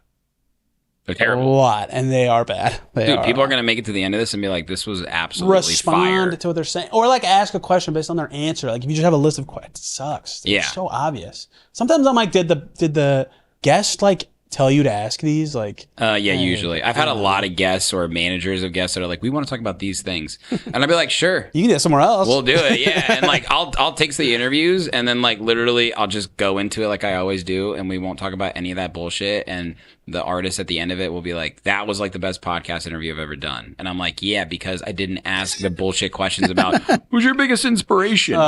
You know, like random stuff like that. And then when they're done, you don't even go like, when did you start looking up to them? You would just go like, tell me about your family, or like something totally different. I'm like, what the hell was that? Like that was interesting, and now we're done with that? I don't know. That drives me crazy. Yeah, I know. Well, that's why I don't even know how long we've been talking, but I just like to kind of let it go and have a good time with it. And like, these are the conversations that I enjoy the most, you know. Do you produce all your stuff by yourself? Yeah. I mean, I have an editor that cuts up some stuff, but I was just thinking because you said how long we've been going. I was like, oh, it's going to take him forever to cut. Oh, no. Well, 2 cameras is not bad, but I have I have an editor. She's awesome. She's been with me for quite some time, actually, since like episode 70. Okay. Wow. But it's a joy for me to do this, dude, honestly. And regardless of how many people tune in, or this one will do great, honestly, because I've been putting myself out there as a Pacers fan a lot over the past couple of years. And it's funny, space dude. You're in. Yeah, dude. And people will come up to me, and like I've talked about this a lot with artists, like your personal branding in music. I'm not the DJ with a mask on, right? Like I'm the everyman. I'm the guy that like I can talk about sports. We can go grab a beer. We can talk about restaurants, right? And people will talk to me less about music because, to be honest, like that's not always what I want to talk about. Right. So we'll talk about the NBA, or we'll talk about sports, or we'll talk about, you know, cooking, or like our lives, or like, you know, I'm one of the rare people who's married and is DJ. And people are like, dude, you're married? I'm like, it's not crazy to be married. How many of them are just like grinders music and they don't meet people? Dude, they're in the studio 24/7 and they're like, I'm trying to like get my big break. I'm like, you should like probably try and get outside. I've actually been really getting into a DJ for probably the first time in my life right now. Really? Like I don't dislike EDM, I would say, but I've never been like, oh my God, this is what I'm going to listen to all the time. Yeah. This is not a new person. They're well established. Fred again? Amazing. Oh my God. Dude, he's amazing. He has so many songs. I'm like, this is really good. His stuff is incredible. His Boiler Room set he did in London. Uh-huh. It's iconic. It's so good. Yeah. Like, I think a lot of those sets of just like mashed up songs suck. Yeah, I like agree. it sounds like 2 songs that don't make sense together. Just like someone was like, "Oh, these have the same BPM, perfect." I'm like, that sounds like shit. I was like, "Holy cow!" It sounds like 1 hour thing. He's creating. He's good. Well, how he makes his music is so unique too. I didn't know that. I don't know anything about those that. Those are part. real like voicemails of people that like he's gotten. Oh, really? Yeah, like so. I got that impression that it was like people he knew.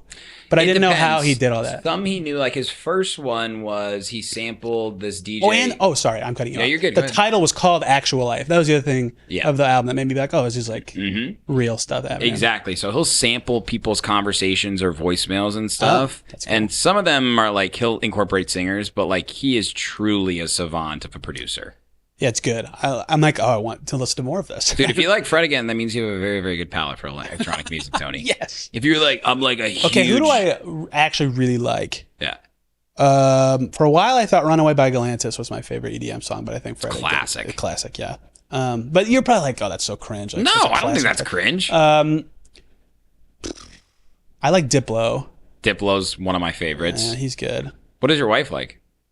She was actually in Purdue show choir. Nice. So she likes good singers. Oh, she went to Purdue. Yeah, I know. Wow. War. That's okay. There's good people there.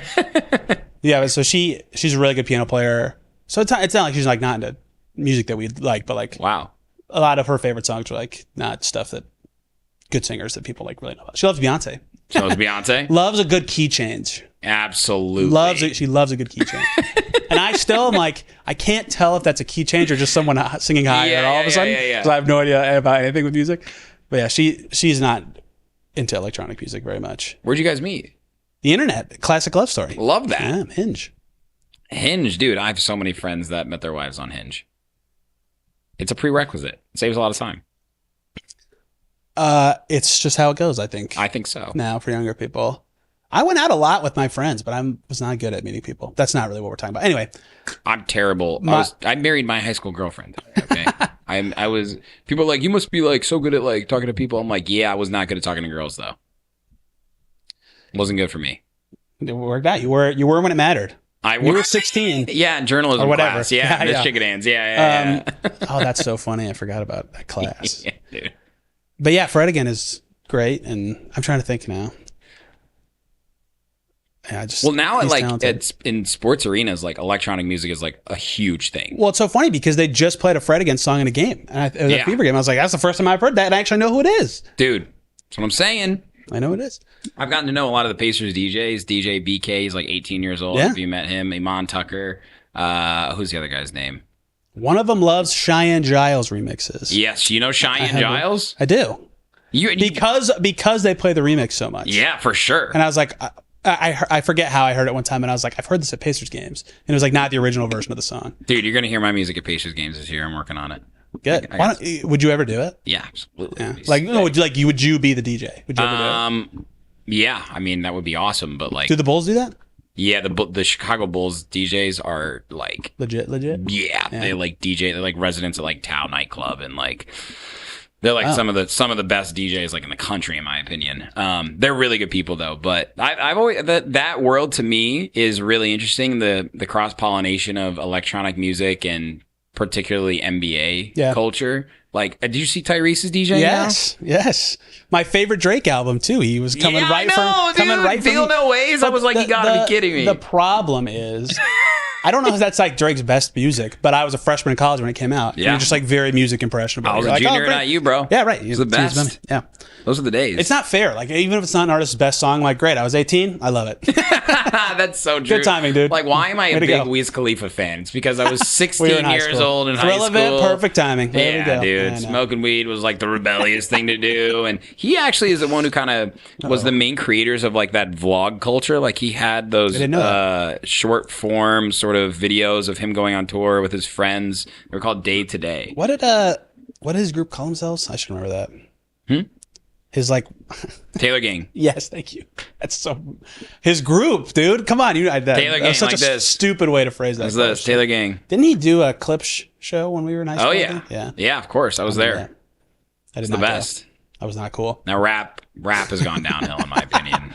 I can't say I know much about the new age. Dude, I was at Astroworld. That one? Yes. Wow. With Ben. Where, like, people died? Wow. Yeah, we didn't see anything I do happen. like Travis Scott. Do you consider him new age? I don't. Yeah, he's not. I don't. New age, no, because he really was. How new is like Big X the Plug? He's that's new. He has a great rap voice. He does. He's the man, dude. He's like modern day Rick Ross. I don't know how many of his songs I actually know, but every time I hear him, I'm like, yeah, that's. Oh, you know when it's on, that's though. Right. Yes. Yeah. Big X the Plug is the man. Yes. Yeah. God, that probably sounds so stupid. No, everybody just calls him Big X. What do you mean? It's two white dudes in Indiana on a back porch talking about Big X the Plug, bro. I don't think anyone expects much from us. Fair enough. Yeah, I don't know a lot of. Well, I just said I do know somebody. I don't know a lot of the new age guys. I'm really interested to see what happens in rap music, and I feel like right now what I've noticed on the back end is electronic musicians and DJs like Diplo helped produce a lot of Lady Gaga and Dua Lipa's album, right? So like you don't realize like a lot of these popular pop songs are actually written and produced by electronic DJs. So I guess that makes sense, right? Because they have to know how to make a song with no words sound good. Yep. So then if they're mixing that into like an already additive or the thing itself in terms of actual lyrics, they would know how to make it sound better like or good. Tove Lo, really Taylor Swift is the only one who doesn't really do it, but she has so many electronic remixes of her songs. But like big pop stars. Ariana Grande, like she has her song with Lady Gaga, Rain on Me, was produced by this DJ named Chami. and I don't know if you've heard of him before. Mm-mm. He's like a big house music artist from France, and yeah, so he's incredible. But it's really interesting what's going on, man. So, but you know, we could do podcasts for days, couldn't we, Tony? We could. We really could. Got into the music part too. I could have DJ questions too, but I don't want to go forever. You can ask me one question. No, I'm trying to think now. I've always thought I'd be so bad at that kind of stuff. You want to be a DJ? Who? Okay. No. Was there like a certain song that inspired you to be like, oh, I want to try to make something? Yeah. Okay, sorry. Let me back up. Yeah. So I have friends who I think these might be offensive things to DJs. Do you like or hate big booty mixes? Oh, do I like or hate big booty mixes? I respect them. I don't like them. I have friends who like them, and I hear those, and I'm like, what? I respect them. Do I like them? Like, no. What inspired someone to mash up a bunch of random songs? And that got me thinking, what's the song that inspires every DJ to be like, I want to make a song? Yeah. You know what I mean? So I'm working backwards until I got to the question. So you don't like big booty because there's too much going on. There's a lot going on, and it's just a lot of the. It's not. I don't think they're bad. Yeah. Like, I don't think they suck. I'm like, why are those songs don't make sense together to me? That's fair. It's overkill in my opinion. I think less is more. In music. So I guess if I had to like put it into 3 tracks, be like, I like it and I get why people like it. I don't like it and I get why people like it, and that's where big booty mix is. And there's like, why does anyone like this at all? Yeah. And there are some of those, but they are not in that category. They're in the middle. What they did was they brought in people who didn't used to like electronic music. Cause like, dude, when I was in college, it was weird to be a DJ. Like it was a weird thing. My senior year was the first time that they were like DJ at Kilroy's all the time. All the time. Yeah. Or the Jungle or whatever it's called. Yeah. Exactly. They didn't have that my first When I was there, dude, it was like no one was a DJ. Like there were few and far between that were actually doing it. And then now everyone is a DJ. And that's cool because like what's happened is the big booty, the two friends of the world got like the average Indiana citizen or the average Joe, whatever you want to call it, right? The normal listener of music who would never be like, I don't like electronic music. I like Taylor Swift or I like country music. Well, what they did was they put a popular vocal of a Darius Rucker song on top of a Chainsmokers song, right? So it brought in a whole bunch of these people who were maybe anti-electronic, and they realized, oh, this is actually pretty cool. Like, I don't know this, but I assume now it's much easier to pull vocals out of a song. Yeah, than it used to be. These days, for sure. Yeah, it used to be very hard to do. Yes, I was like, how did you do that? That's AI, Tony. I hate to tell you. Just lie. I know. I'm sorry. There's a lot of AI in music. So like, that's just stupid. But like, I like listening to Lorde songs, just Lorde singing, like no backbeat at all. I respect that. She's beautiful. She is great. And Royals came out when I was 18, so there we go. Yeah. But anyway, yeah, that's what made me think. So what was that song or person? For me, yeah, probably Levels by Avicii. Oh, great. I saw him in 2011 right top after 3 he weddings, released it. Top 3 any song. Honestly, Yeah. it's very good. It hits. And I saw it in a cornfield in Bloomington. Oh. He came and he was touring, and it changed the experience of electronic music for me. Yep. I was already interested in the music, but seeing that live at really the beginning of his career was so cool to see that, like, and like that guy Topher Jones, like I said, like to see that, like, okay, I can actually do this in some facility or some way, I should say. And it inspired me to another level. Now, in terms of actually wanting to create the music, that didn't come till later. Okay. Because now that everyone's a DJ, everyone also needs to be an artist, you need to make your own music. And honestly, the interest just didn't peak for that until after I left college and got to Chicago. Could have been a singer too, man. I know.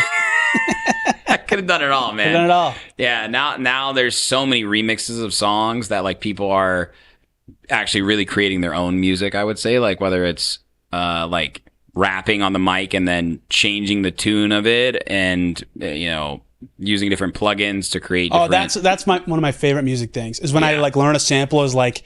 It's like a commercial, backwards and faster. Exactly. I'm like, how did they even come up with that? Like, I love that stuff. That's you can do so anything. Cool. That's the cool part to me about being a producer. I can do literally anything, dude.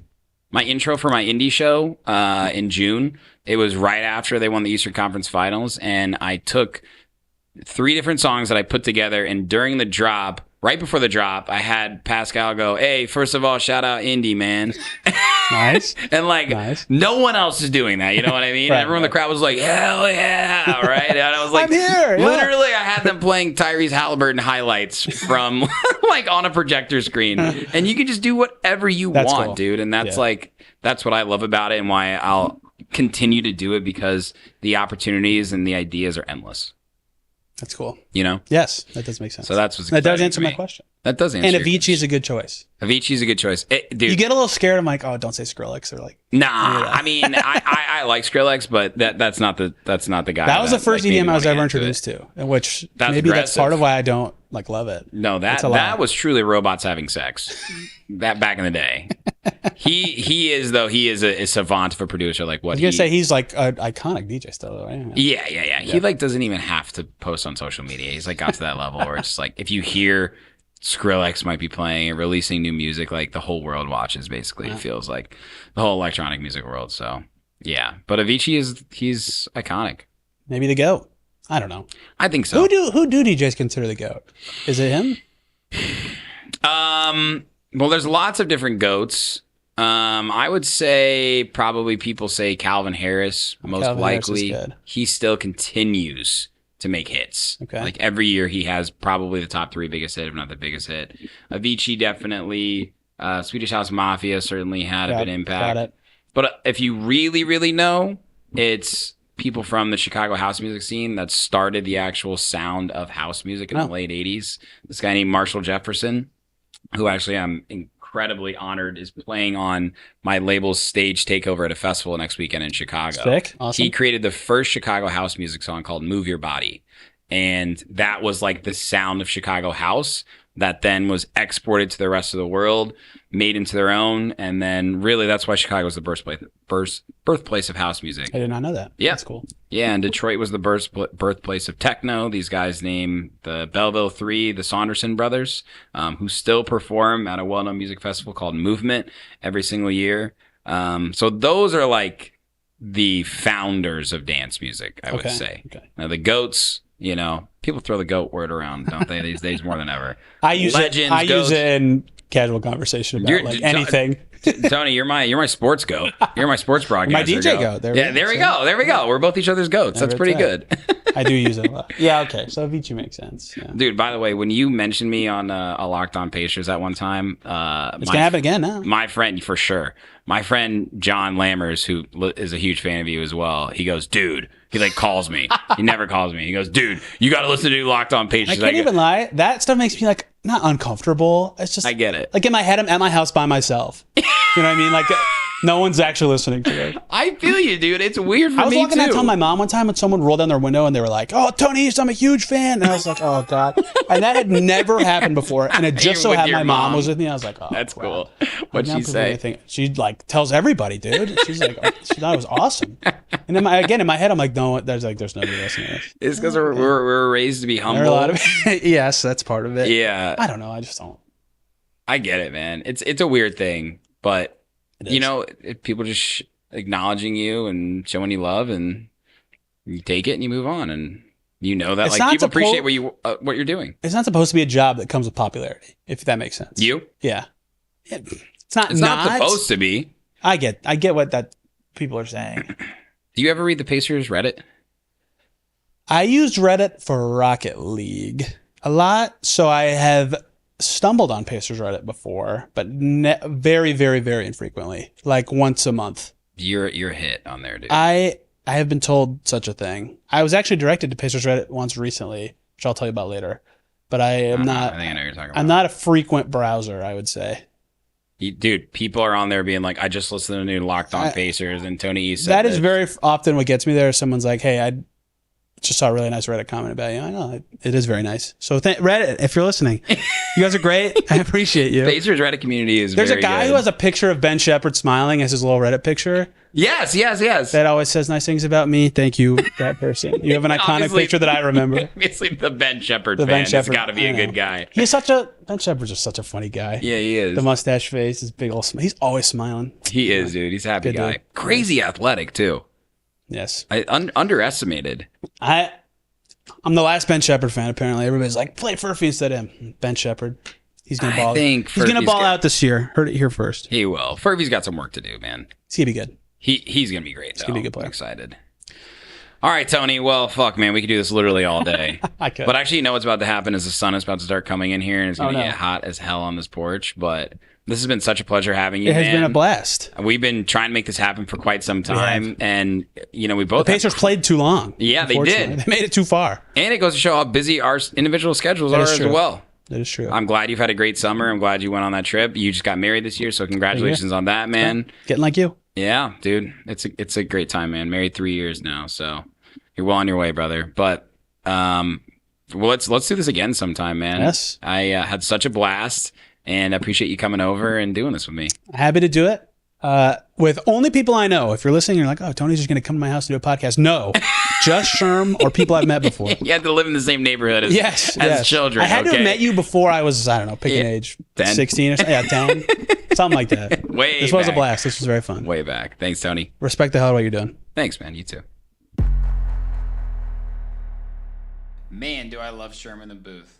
Oh, hey. I think you do too. Hope you enjoyed that piece of content.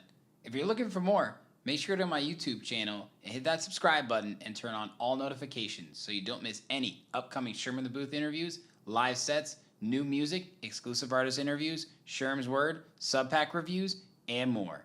This is your one-stop shop for everything entertainment. Cheers.